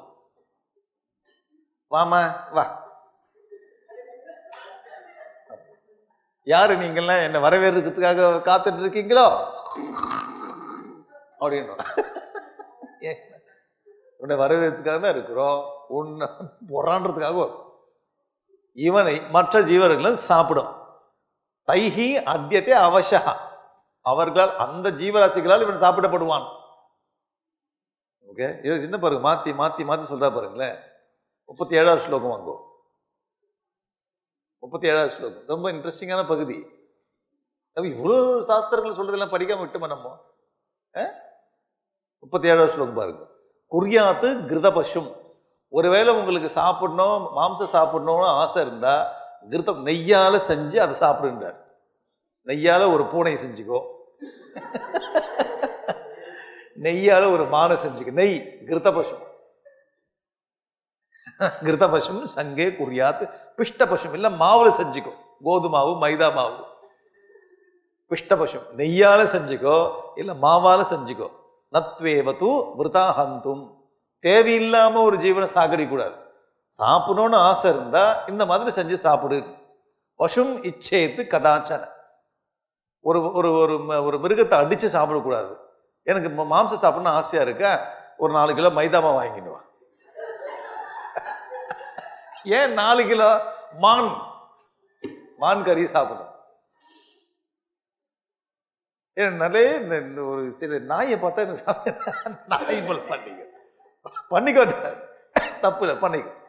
எந்த விதம் எனக்கு பூனையை சாப்பிடணும்னு ஆசையா இருக்கு. எலி, பிக் எலி, என்ன வேணாலும் பண்ணிக்கோ. பசு என்ன பிஷ்ட பசும் கிருத பசும் செஞ்சு சாப்பிடு. என்ன பாருங்க, உங்க ஆசை இருக்கப்ப இந்த ஆசையே படக்கூடாதுன்னு புத்தருடைய கண்டிஷன். இங்க அப்படி இல்லை. உனக்கு அப்படி தோணுச்சுன்னா அப்படி செய்யுந்த ஒரு வழி கொடுக்காருல்ல, அவுட்லெட். எவ்வளவு பிராக்டிக்கலா இருக்கு நம்ம சாஸ்திரம், எவ்வளவு பிராக்டிக்கல் பாருங்க. சரி, பசு நான் இல்லை இப்பெல்லாம் பெரிய இதெல்லாம் கிடைக்கிறது, இந்த பழங்கள்லாம் கிடைக்கிறது பாருங்க. இந்த மெலாம்பழம்லாம் கிடைக்கிறதுல, வாட்டர் மெலன், அதுலயே செஞ்சு அதை சாப்பிடு. இது எக்ஸ்டெண்ட் பண்ணிக்கலாம். நம்ம மெலாம்பழத்தில் செய்ய, எதில் வேணாலும் செஞ்சுக்கோ. உருளைக்கிழங்கு, பெரிய உருளைக்கிழங்கு வாங்கு, அதை சீவி யானை மாதிரி பண்ணிக்கு, அதை சாப்பிடு. அவ்வளோதானே. கருணக்கிழங்கு தான் பெருசாக இருக்கும். இவ்வளோ பேர் கருணக்கிழங்கு எடுத்து என்ன வேணுமோ சரி 2-3 கருணக்கிழங்கு ஒன்றா வச்சுக்கோ, காண்டாமிருகத்தை பண்ணி சாப்பிடு. அவ்வளோதான். என்ன அழகு பாருங்க. நம்ம மனு எப்படி எவ்வளோ ப்ராக்டிக்கலான ஆள் அவர் படிக்காம மிஸ் பண்ணிட்டு எவ்வளோ ப்ராக்டிக்கலா சாப்பிடணும். சாப்பிடு, வேணும்னு சொல்லி சாப்பிடு. கிழங்கு சாப்பிட, அந்த காலத்து மாவு சாப்பிட, கிருத பசு, பிஷ்ட பசு சாப்பிடா நீ. ஸ்ரீவிங்க இப்போ முட்டை சாப்பிடணும்னு ஆசை. இப்போ முட்டையில் 2 முட்டை இருக்குது. ஒன்று வெஜிடேரியன் முட்டை, நான் வெஜிடேரியன் முட்டை. தெரியுமா உங்களுக்கு? முட்டை வெஜிடேரியன் ஆக்கிட்டாங்க, நான் வெஜிடேரியன் இல்லை. அது எந்த கான்ஃபரன்ஸில் டிசைட் பண்ணாங்கன்னு தெரியாது. யார் ஸ்காலர்ஸ்லாம் இந்த சங்கம் ஏற்பட்ட இந்த சங்கத்தின் மூலமாக இன்றிலிருந்து முட்டை இஸ் வெஜிடேரியன், நான் வெஜிடேரியன் கிடையாது. யாரோ டிசைட் பண்ண. இப்போ முட்டையில் அந்த நான் வெஜிடேரியன் இல்லை, வெஜிடேரியன் தானா அவங்க சொல்கிறாங்க. இது என்ன இதுன்னு தெரியல. இப்போ நம்மளா டிசைட் பண்ணிக்கிறது தான். இனிமேல் இது என்ன வெஜிடேரியன் இல்லை அப்படின்னு, நான் வெஜிடேரியன் இல்லை, இது வெஜிடேரியன் அப்படி. பிஷ்ட பசும் இது சாப்பிடும். மிருதாஹந்தும் பசு மிச்சேத்துன்னு தேவையில்லாமல் பசுவை கொல்லக்கூடாது. பசுனா இங்கே பசுனா எல்லா மிருகங்களும் அண்டர்ஸ்டுட். இப்போ சொல்லிட்டாரா, யாவந்தி பசு ரோமானி தாவத் கிருத்வாக மாரணம். அடுத்த ஸ்லோகம் 38வது. மிருதாம் பசுக்னஹா பிராப்னோதி பிரேத்து ஜென்மனி. ஒருவேளை தேவையில்லாம ஒரு மிருகத்தை கொன்றான் என்றால் அந்த மிருகத்துடைய ரோமங்கள் எத்தனை இருக்கோ அத்தனை வருடங்கள் நரகத்தில் வாழ்வான். என்ன முதல் கிளாஸ்லயே இப்படி பயமுத்த, இன்னும் 1 வாரம் இருக்கு இந்த கிளாஸ். கடவுளே, யாவந்தி பசு ரோமானி தாவத் கிருத்வா மாரணம். அந்த பசு ரோமங்கள் எத்தனை இருக்கோ விருத்தாய் பசுக்குனஹா, விருத்தான தேவையில்லாம கொண்டானா பிராப்னோதி பிரேத்து ஜென்மனி. பல ஜென்மங்கள்ல இவன் எத்தனை ரோமங்கள் இருந்தோ அத்தனை ஜென்மங்கள் எடுப்பான். தேவையில்லாம ஒரு ஜீவனை கொண்டான். ஏதோ நம்ம கார்ல போறோம் தெரியாம ஏதோ ஒரு மிருகம் வந்துருது அடிச்சு, அதெல்லாம் வேற விஷயத்துல தேவையில்லாம கொழுப்பு எடுத்து போய் ஒரு ஜீவனை கொன்றான் என்றால் அவ்வளவு பாப்பங்கள் அனுபவிக்கும். சும்மா இல்லை. யஜ்ஞார்த்தம் பசவசிரஷ்டா ஸ்வயமேவ ஸ்வயம்புவா. பிரம்மதேவன் சில பசுக்களை யஜ்ஞத்துக்காக உற்பத்தி பண்ணாரா. சில பசுக்களை, பசுனா இங்க பசு இல்லை, சில மிருகங்களை. யஜ்ஞோஸ்ய பூத்தியை சர்வசிய தஸ்மாத் யஜ்ஞவதா அவதா. இந்த யஜ்ஞங்கள் உலக நன்மையின் பொருட்டு செயல்படுகிறது. அதனால் யஜ்ஞத்தில் செய்யப்படுகின்ற சில வதங்கள் வதத்தில் சேராதுன்ற.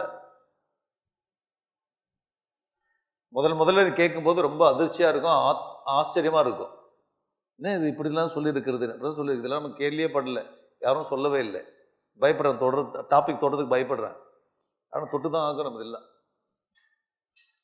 யஜ்ஞத்தில் சில மிருகங்கள் யஜ்ஞத்துக்காக படைக்கப்பட்டிருக்கு. அதுல பயன்படுத்தக்கூடிய அந்த வதம் வதத்தில் சேராது என்ற. ஏன்? அந்த யஜ்ஞம் உலக நன்மைக்காக செய்யப்படுகிறது, அது சேராது. சரியா? அந்த ஸ்லோகம் 39வது ஸ்லோகம் தான் சொன்னது. இப்போ 40வது ஸ்லோகம் வாங்க. ஓஷத்யா பசவஹா விரக்ஷா திரியச்ச பக்ஷிணஸ்ததா யஜ்ஞார்த்தம் நிதனம் பிராப்தா பிராப்னுவந்தி அஸ்ருதி புனஹா. சில விஷயங்கள்லாம் யஜ்ஞத்துக்கு பயன்படுத்துகிறோம். என்ன? ஓஷதி, மருந்து செடிகள்லாம் பயன்படுத்துகிறோம். இந்த இதெல்லாம் மருந்தெல்லாம் பயன்படுத்துகிறோம் பாருங்க, நிறைய கொடுப்பா, தொன்னையில் கொடுப்போம். பசவஹா விரக்ஷாஹா பக்ஷினா, சில மிருகங்கள், சில பட்சிகள், சில மரங்கள், சில செடிகள், இதெல்லாம் பயன்படுத்துகிறோமே. யஜ்ஞார்த்தம் நிதனம் பிராப்தா, யஜ்ஞத்துக்காக அதில் மரணம் அடைந்தால் உயர்ந்த நிலையை அடைகிறது என்றார். யஜ்ஞத்துக்காக பயன்படுத்தக்கூடிய பட்சிகள், மிருகங்கள், செடி கொடிகள்லாம் அது அழிந்த பிறகு உயர்ந்த நிலையை அடைகிறது. பிராப்னோதி உஸ்ருதி புனஹா. மதுபர்கே, அடுத்த ஸ்லோகம் 41. மதுபர்கேச்ச யஜ்ஞேச்ச பித்ரு தெய்வத கர்மணி. பித்ருக்களை பூஜிப்பதற்காகவும் தெய்வங்களை பூஜிப்பதற்கும் அத்தைவ பசவஹா ஹிம்சியா நான் அந்நியத்திர இத்தி அப்ருவன். அங்கங்கெல்லாம் பயன்படுத்தலாம் தெய்வ பூஜை, பித்ரு பூஜை. அந்த ஃபேமிலியில் அந்த செத்து போயிட்டாங்க, அவர்களுக்கு பூஜை பண்ணுறதுக்காக சில படையெல்லாம் பண்ணுறாங்க. அந்த இடத்துல ஓகே, இது அப்பர் வீத் மனு சொல்லியிருக்காரு, மற்ற இடத்துல பண்ணக்கூடாதுன்னு. அவள் எல்லா இடத்துலையும் அடித்து சாப்பிட்றதுன்றது விதி இல்லை, அது பண்ணக்கூடாது. தேவையில்லாம ஒரு மிருகத்தை அடிக்கக்கூடாது. அப்ப எங்கெங்கெல்லாம் அது அலோட் அப்படின்னு பண்ணிருக்க ஒரு நியதியை ஏற்படுத்தியிருக்கார். இதை செய்யலாம்ன்றதுக்கு நியதி இருக்கிறது, அதை செய்யக்கூடாதுன்றதுக்கும் சொல்லியிருக்கார். தேவையில்லாம நீ அடிச்சானா இத்தனை ஜென்மங்கள் அடிப்ப, அதே மிருகங்கள் உன்னை பழி வாங்குறதுக்கு நரகத்தில் இருக்கும்னு சொல்லிட்டார். தேவையில்லாம. அப்ப எந்த இடத்துல வந்து அலோடு, எந்த இடத்துல நாட் அலோடு. ஏதேஷு அர்த்தேஷு பசுன் ஹிம்சன்னு வேத தத்துவார்த்த வித் துஜஹா ஆத்மானம் ச பசும் செய்வ கமைதி உத்தமம் கதிம். 42வது ஸ்லோகம். இந்தந்த விதிக்கப்பட்ட இடங்கள்ல இதெல்லாம் நடந்தால் அந்த பசுக்கள் உயர்ந்த கதையை அடைகிறது. எவன் அந்த காரியத்தில் ஈடுபட்டானோ அவனும் உன்னத கதையை அடைகிறான். 2 பேருக்கும் உன்னத கதி உண்டு பரவிஷயத்துல, பரலோகத்துல.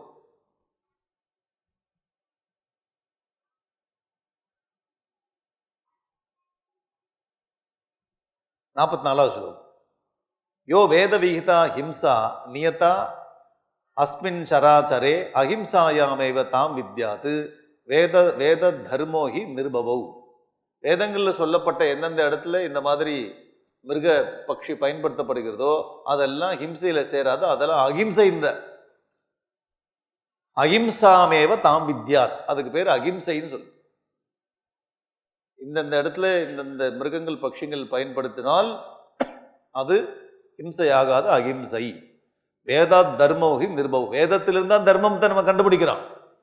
வேதமே சொல்றது இந்த இடத்துல வந்து ஓகே, இந்த இடத்துல நாட் ஓகேன்னு சொல்லுது. அப்போ இது என்ன? அஹிம்சாமேவ தாம் வித்தி. அந்த ஹிம்சை அகிம்சைன்னு பேர், அது ஹிம்சை இல்லைன்ற. இப்போ எவ்வளோ டீப்பாக போது பாருங்க. இப்போ நாம அகிம்சைன்னு என்ன நினச்சிருக்கோன்னா, நம்மக்கிட்ட பணத்தை ஒருத்தன் பிடுங்கிட்டு போடான்.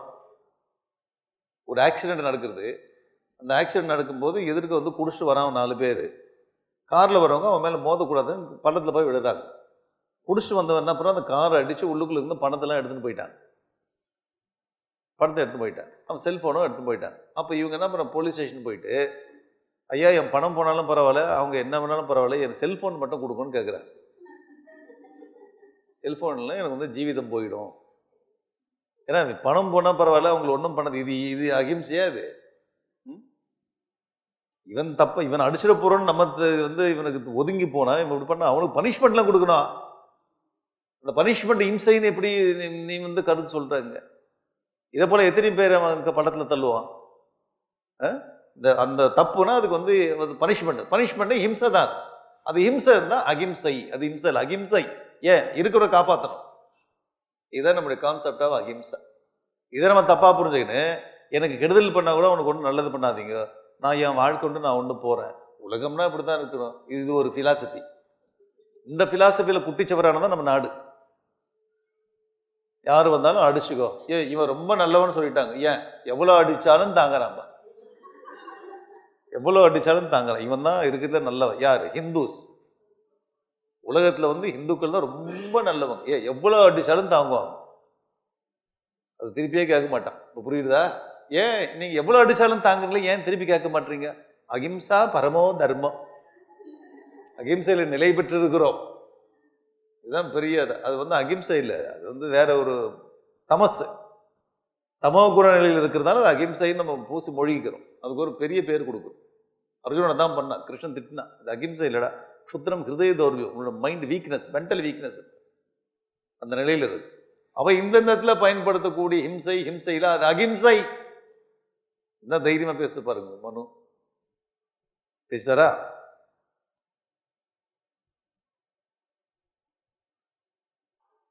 யோ அஹிம்சகானி பூதானி ஹினஸ்தி ஆத்ம சுகேச்சையா. இப்ப அடுத்த ஸ்லோகம் 45வது ஸ்லோகம் மாத்தி மாத்தி பேசுறாரு. யோ அஹிம்சகானி பூதானி. ஒரு ஜீவன் போயிட்டு இருக்கா, அந்த ஜீவன் தேவையில்லாம அந்த ஜீவனை வந்து ஹினஸ்தி, அந்த ஜீவனை அடிக்கிறான்னு ஹிம்சை பண்ணான்னு வச்சுங்களேன். ஆத்ம சுகேச்சை, நான் நாக்குல நல்லா இருக்கணும், நாக்கு நல்லா டேஸ்டா இருக்கணும், நான் திடகாத்தமானதுக்காக தேவையில்லாம ஒரு ஜீவனை அடிச்சு சாப்பிட்டான்னு ஜீவம்சம் மிருதச்சைவ. அவன் உயிரோடு இருந்தாலும் செத்தவனுக்கு சமம். நான் கொச்சி சுகமேது, அவன் சுகத்தை அடைய மாட்டான். தான் நல்லா இருக்கணுன்றதுக்காக ஒரு ஜீவனை அடிச்சு சாப்பிட்டான்னா அவன் நல்லா இருக்க மாட்டான்னு சொல்றாரு. சரி, என்ன ஒருவேளை ஸ்லோகங்களை மாற்றி மாற்றி வச்சுருக்காங்களோ? அந்த ஸ்லோகத்தில் பண்ணலான்றாரு, இந்த ஸ்லோகத்தில் வேணான்றாரு, இந்த ஸ்லோகத்தில் முடியலன்றாரு. இது என்ன மாற்றி மாற்றி வருது? நை ஹிம்சகானி பூதானி அஹிம்சகானி பூதானி. ஜீவராசிகளை இம்சை பண்ணாது, அகிம்சையோடு நடத்து. ஹினஸ்தி ஆத்ம சுகேச்சையா, தான் நல்லா இருக்கணுன்றதுக்காக ஒரு ஜீவனை அடித்து சாப்பிட்டான்னா ஜீவம்ச்ச மிருத, உயிரோடு வாழும் போதும் சத்தத்துக்கு சமம். ந கொச்சித்து சுகம், அவன் ஒரு நாளும் சுகத்தை அடைய மாட்டான். ஒரு ஜீவராசி அடித்து சாப்பிட்டவன் ஒரு நாளும் சுகத்தை அடைய மாட்டான்.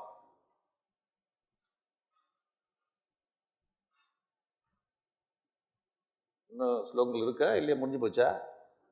போயின்னே இருக்கு, ஒரே டைரக்ஷன் போகுது, மாற்றி மாற்றி போகுது, ஜிக்ஸாக்கா. அடுத்த ஸ்லோகம் பாருங்க, 46வது ஸ்லோகம் பாருங்களேன். யோ பந்தன வதக்லேஷான், ஒரு ஜீவனை கட்டுறதோ, ஒரு ஏதோ மிருகத்தை வந்து கட்டி வைக்கிறான், பந்தன கிளேஷான் வதக்லேஷான், அதை வந்து வதம் பண்ணி அந்த கஷ்டத்தை உண்டாக்குறான். பிராணினாம் ந சிகீர்ஷதி சர்வஸ்ஸ ஹித பிரேப்சு சுகம் அத்தியந்தம் அஷ்ணுதே. எந்த ஒரு ஜீவராசி ஒருத்தன் கட்டினாலும், ஒருத்தன் வந்து அதை கொன்றாலும் அவனுக்கு சுகம் வராது. ஒருத்தன் ஒரு ஜீவனை கட்டாமல் இருக்கிறான், அதை வதம் செய்யாமல் இருக்கிறான்னா ந சிகீர்ஷதி சர்வஸ்ஸ ஹித பிறப்பு, அவன் வந்து எல்லாருக்கும் நன்மையை செய்கிறான், தனக்கும் நன்மையை செய்து விடுகிறான், தன் சுகம் அடைகிறான் வாழ்க்கை. எவன் ஒருவன் ஜீவனை கட்டாது இருக்கிறானோ, எவன் ஜீவன் ஒருவனை சாகடிக்காமல் இருக்கிறானோ அவன் சுகத்தை அடைகிறான். இவ்வளவுதான். அப்ப நாங்க வீட்டுல கண்ணுக்குட்டி கட்டி வச்சிருக்கோமே, நான் கண்ணுக்குட்டியெல்லாம் கட்டி வச்சிருக்கேன், பந்தனம்னு சொல்லுது. யோ பந்தனம், பந்தனம்னா கட்டுறது. கண்ணுக்குட்டியை கட்ட வைக்கிறத கண்ணுக்குட்டி அவுத்து விட்டுரு. காலைல பால் இல்லை, சாயங்காலம் பாலே இல்லை. அந்த பந்தனத்தோட கான்டெக்ட் புரிஞ்சுக்கணும். அதை நம்ம வந்து வேணுமனே இல்லை, இது பசுவும் நல்லா இருக்கணும், இதுவும் நல்லா இருக்கணும், உலகம் நல்லா இருக்கணுன்றதுக்காக கட்டி வச்சிருக்கோம். வேணுமனே எங்கேயோ போகிறத ஒன்று கட்டி வச்சு அதை நாசப்படுத்துறது இல்லை. இந்த கான்டெக்ட் புரியுதுன்னு நினைக்கிறோம். எதை கட்டுறது, எதை வந்து இது கட்டுறதுக்கு சமம், கட்டாததுக்கு சமம்னு இருக்கு. கண்ணுக்குட்டி கட்டல வேற கதை அது. அடுத்த 48வது ஸ்லோகம். ந அகிருத்வா பிராணினாம் ஹிம்சாம் மாம்சம் உற்பத்தியத்தை கொச்சித்து, ஒரு மிருகத்தை அடிக்காமல் மிருகத்தின் மாம்சம் கிடைக்காது. ந அகிருத்வா பிராணினாம் ஹிம்சம், பிராண ஹிம்சை பண்ணாத மாம்சம் உற்பத்தியத்தை கொச்சித்து, எங்கேயும் மாம்சத்தை உற்பத்தி பண்ண முடியாது. ஒரு பிராணி அடிச்சால்தான் மாம்சம் வரும். நச்ச பிராணிவத ஸ்வர்கியா தஸ்மாத்து மாம்சம் விசர்ஜியது, எவன் பிராணி வதம் செய்கிறானோ அவனுக்கு சொர்க்கம் வராது. அதனால மாம்சம் விசர்ஜியது, மாம்சத்தை சாப்பிடாதே.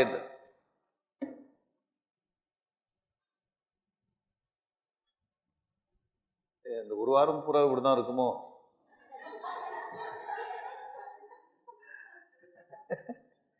மனு என்ன சொல்லுவாங்க, ஒரு பிராணி அடிச்சாதான் மாம்சம் கிடைக்கும், பிராணியை கொன்றால் மாம்சம் கிடைக்கும். ஆனா பிராணனை கொன்றால், ஒரு பிராணியை கொன்றால் நரகத்துக்கு போய்விட, சொர்க்கம் கிடைக்காது. உனக்கு மாம்சம் வேணுமா, ஒரு பிராணியை கொள்ளு. பிராணியை கொன்னால் மாம்சம் இங்கே கிடைக்கும், ஆனா பிராணியை கொள்ள உனக்கு சொர்க்கம் கிடைக்காது, நரகம் கிடைக்கும். இப்ப முடிவா என்ன சொல்ல வரீங்க? தஸ்மாத்து மாம்சம் விவர்ஜயேத், அதனால மாம்சத்தை சாப்பிடாதே. சபா, மாம்சம் சாப்பிடாது. சமுத்புத்திம்ச மாம்சஸ்ய வத பந்தௌச்ச தேகினாம் பிரசமிக்ஷ நிவர்த்தேத சர்வ மாம்சஸ்ய பக்ஷணாத்து. அடுத்த ஸ்லோகமே மாம்சஸ்ய சமுத்பத்தியும் வத பந்தௌச்ச தேகினாம். இந்த மாம்சம் சாப்பிட்றதுனால ஒன்று வந்து கொல்றதோ அடிக்கிறதோ கட்டுறதோ இதெல்லாம் இருக்கு. பிரசமீக்ஷிய நிவர்த்தேத, இதெல்லாம் பார்த்துக்கோ. கொல்றதுனால எவ்வளோ பிரச்சனை, ஒரு மிருகத்தை கட்டுறதுனால எவ்வளோ பிரச்சனை, இதெல்லாம் பாரு. ஒரு மாம்சத்தை அடித்து சாப்பிட்டா இந்த பிரச்சனை எல்லாம் பார்த்து நிவர்த்தேத்தே சர்வ மாம்சஸ்ய பக்ஷணாத், மாம்சம் சாப்பிடுவதிலிருந்து விடுபட்டு வெளியில வா. அதுதான் moral of the story. Moral என்ன? மாம்சத்திலிருந்து வெளியில வா. மனுடைய கருத்து என்ன? மாம்சம் சாப்பிடாதுன்னு அர்த்தம். இதுக்கு முன்னாடியே சொல்லிட்டு போயிருக்கலாமே. சுத்தி வந்தார், வந்தார். மனு ரொம்ப பிராக்டிக்கல், ரொம்ப பிராக்டிக்கல் மனுஷன். சூப்பரா இல்ல, சுப்ரீம் பர்சனாலிட்டி. எப்படி பாருங்க, எல்லா வகையிலையும் எல்லாத்தையும் அலசி ஆராயிறார். ஒண்ணு விடல ஒரு பாயிண்ட். அடுத்த பாயிண்ட் வாங்களேன். ந பக்ஷயதி யோ பக்ஷயதி யோ மாம்சம் விதிம் ஹித்வா பிசாச்சவத். எவன் மாம்சத்தை பிசாசு போல தின்றானோ, ஒரு திட்டுறாரு, யோ நான் பக்ஷேதியோ மாம்சம் விதிம் ஹித்வா பிசாச்சு, பிசாச்சு போல தின்றான். நான் லோகே பிரியதாம் யாதி வியாதி பிஷ்ட பீடியதி. மாம்சத்தை கொண்டு தட்டில் கொட்டி பிசாசு மாதிரி தின்றானே, அவனை கண்டா யாருக்கும் பிடிக்காது, அவனுக்கு நோய் வரும்ன்ற. வியாதிபிகி, ஒரு நோய் வராது, பல நோய் வரும். மாம்சம் சாப்பிட்டா எக்கச்சக்கமா நோய் வந்துடும், பிசாசு மாதிரி ஆயிடுவேன், உலகத்தை உன்னை பார்த்தாலே திட்டுவாங்கன்ற. ஏன்னா பிசாசு மாதிரி தின்ற அந்த மாம்சத்தை. ஒரு 10 ஸ்லோகத்துக்கு முன்னாடி அந்த மனு எனக்கு ரொம்ப பிடிச்சது. ஏன் அடி சாப்பிடுனாரு, இப்ப என்ன சொல்றாரு, பிசாசு என்றாரு, நரகத்து போவா என்றாரு, எத்தனை முடி இருக்கிறதோ அத்தனை ஜன்மம் எடுப்பேன் என்றாரு. ரொம்ப பயமால இருக்கு. 7 பேர் சொல்ல, இந்த 7 பேர் உலகத்துல, இந்த 7 லிஸ்ட் கொடுத்து, இந்த 7 பேர் உலகத்துல நரக லோகத்தை அடைவார்கள், நல்ல லோகத்தை அடைய மாட்டார்கள். 7 பேர். அந்த யார் 7 பேர்ன்றது அடுத்த கிளாஸ்ல பார்ப்போம். ரொம்ப ஓவரா போயிட்டு இருக்கு, கண்ட்ரோல் வேணும், ரொம்ப கண்ட்ரோல் வேணும். இப்ப எல்லாத்தையும் எல்லா ஸ்லோகத்தையும் படிச்சிடும், அனலைஸ் பண்ணும், எல்லா ஸ்லோகத்தையும் படிச்சிடும். ஸோ மனு இப்படியும் சொல்றாரு, அப்படியும் சொல்றாரு. இப்படி சொல்ல கடைசியில் அவர் என்ன சொல்ல வர்றார், கடைசியில் அவருடைய மாறல் என்ன, சாப்பிடலாமா சாப்பிடக்கூடாது சொல்லுங்க. என்ன ஸ்லோகம் வேணாலும் சொல்லிக்கணும், எத்தனை ஸ்லோகம் வேணாலும் எழுதி போட்டுக்கணும். நான் இங்கேருந்து 1 வீக் கழிச்சு போகும்போது நாங்கள் ட்ரெயினில் போகல, காரில் போகலான்னு இருக்கோம். இந்த ரெஸ்டாரண்ட்டில் நிறுத்தலாமா நிறுத்தக்கூடாதான்னு சொல்லுவோம். அந்த ஒரு விஷயம் போதும், அந்த ஒரு விஷயம் போதும், வேற ஒன்றும். எத்தனை ஸ்லோகம்னாலும் சொல்லட்டும், மாற்றி மாற்றி சொல்லட்டும். We are not worrying about anything. சாப்பிடலாமா சாப்பிடக்கூடாது, அந்த மாறல் மட்டும் சொன்னீங்கன்னா போதும். ஏன்னா இது முன்ன இப்போ 2 ஸ்லோகத்தை பார்த்து சாப்பிடக்கூடாது பிசாசின்றாரு, முன்னாடி விதிப்படி சாப்பிடலான்றாரு. ஸோ இது இப்போ நான் எடுத்துட்டேன் கையில், வாட் ஷுட் ஐ டூ? இது உள்ள போலாமா வெளியே நிற்கலாமா அது சொல்லி. நரக ஞாபகம் வருது, பிசாசு ஞாபகம் வருது, எல்லாம் ஞாபகம் வருது. ஒரு பக்கம் பார்த்தா அது சாப்பிடணும்னு சொல்லிட்டேன். இப்போ என்ன நம்ம சாஸ்திரங்க பாருங்களேன், இந்த சாஸ்திரத்தை இதெல்லாம் படித்து அனலைஸ் பண்ணி ஒரு முடிவுக்கு வரதுக்கு எவ்வளோ பெரிய புத்தி வேணும் பாருங்க. புத்தி இல்லாத ஒருத்தன் இந்த ஏரியாவை படித்து பார்த்தானா அது அவனுக்கு தகுந்த மாதிரி எடுத்துட்டு நம்மளை திட்டத்துக்கே யூஸ் பண்ணுவான். புரியுதா? நீ சாஸ்திரங்கள், உங்கள் சாஸ்திரங்கள் யக்ஞ யாகத்தில் மிருக மாம்சம் பக்ஷி மாம்சம் பயன்படுத்தினார்களே அதை மட்டும் சொல்கிறான். அதை தின்னா நீ பிசாசின்னு சொல்லாரு, அது சொல்ல மாட்டேற. அப்போ யாரும் அது எதுக்கு அந்த மாதிரி ஆளு சொல்லுவான்? எவன் மாம்சத்தில் ஈடுபாடுக்கோ அவன் சொல்லுவான், நான் மாம்சம் சாப்பிட்றேன், எனக்கு ஒரு சப்போர்ட் வேணும். நல்ல வேலை அது உங்கள் சாஸ்திரத்திலே இருக்குது. அப்போ நீங்களே அயோக்கியத்தனம் பண்ணுறீங்க, நீங்களே கெட்டது பண்ணிட்டு என்ன மாம்சம் சாப்பிடக்கூடாதுன்னு சொல்கிறீங்க. அப்போ உங்கள் மாம்சம் அந்த அது பண்ணல, அதுக்கு என்ன அர்த்தம் அது சொல்லு. அப்போ நான் சாப்பிட்ற மாம்சம் கரெக்டுன்னு சொல்லு, அது சொல்லுது. ஆனால் நீ மாம்சம் சாப்பிடக்கூடாது, நீ பிசாசின்னு சொல்லுது. நீ நரகத்துக்கு போவேன். எத்தனை மாம்சத்தை அடித்து சாப்பிட்டியோ அத்தனை ரோமம் உள்ளவரை நீ இப்போ நரகத்தை இருப்பேன்னு சொல்லுது. ஐயோ இதெல்லாம் வேறு இருக்கா? நீ படித்த ஸ்லோகத்துக்கு முன்னாடி பின்னாடியே ஸ்லோகத்தை படிச்சு பாரு. ஒரு மாதிரி கூட்ட கொத்தா சொல்லியிருக்காரு, மாறி மாறி மாறி மாறி ஒரு கொத்தா ஒரு ஐடியா இருக்கு. இந்த கொத்தான ஒரு ஐடியாவை திராட்சம் பழப்பழம் தொங்குது, நிறைய பாயிண்ட்ஸ் இருக்கு. இதை அனலைஸ் பண்ணி எப்படி எடுக்கிறது, என்ன சொல்ல வராரு, என்ன சொல்ல வராரு, எதுக்கு இவ்வளோ விஷயத்தை மாற்றி மாற்றி மாற்றி சொல்றாரு? இப்போ சாப்பிடலான்றா சாப்பிடக்கூடாதுன்றாரு, இப்படின்றாரு அப்படின்றாரு. இதோட முடிவு என்ன? அவருடைய முடிந்த முடிவு ஒன்று இருக்குல்ல, அனலைஸ் பண்ணுறது. இதுலேருந்து நம்ம இந்த மாரலை எப்படி எக்ஸ்ட்ராக்ட் பண்ணி எடுக்கிறது, அதுதான் முக்கியமான பாயிண்ட். அது என்னன்னு பார்ப்போம் அடுத்த கிளாஸ். ஓம் பூர்ணமதா பூர்ணமிதம் பூர்ணாத் பூர்ணமுதச்யதே பூர்ணஸ்ய பூர்ணமாதாய பூர்ணமேவாவசிஷ்யதே. ஓம் சாந்தி சாந்தி சாந்தி. ஹரி ஓம் ஸ்ரீ குருப்யோ நமः. ஹரி ஓம்.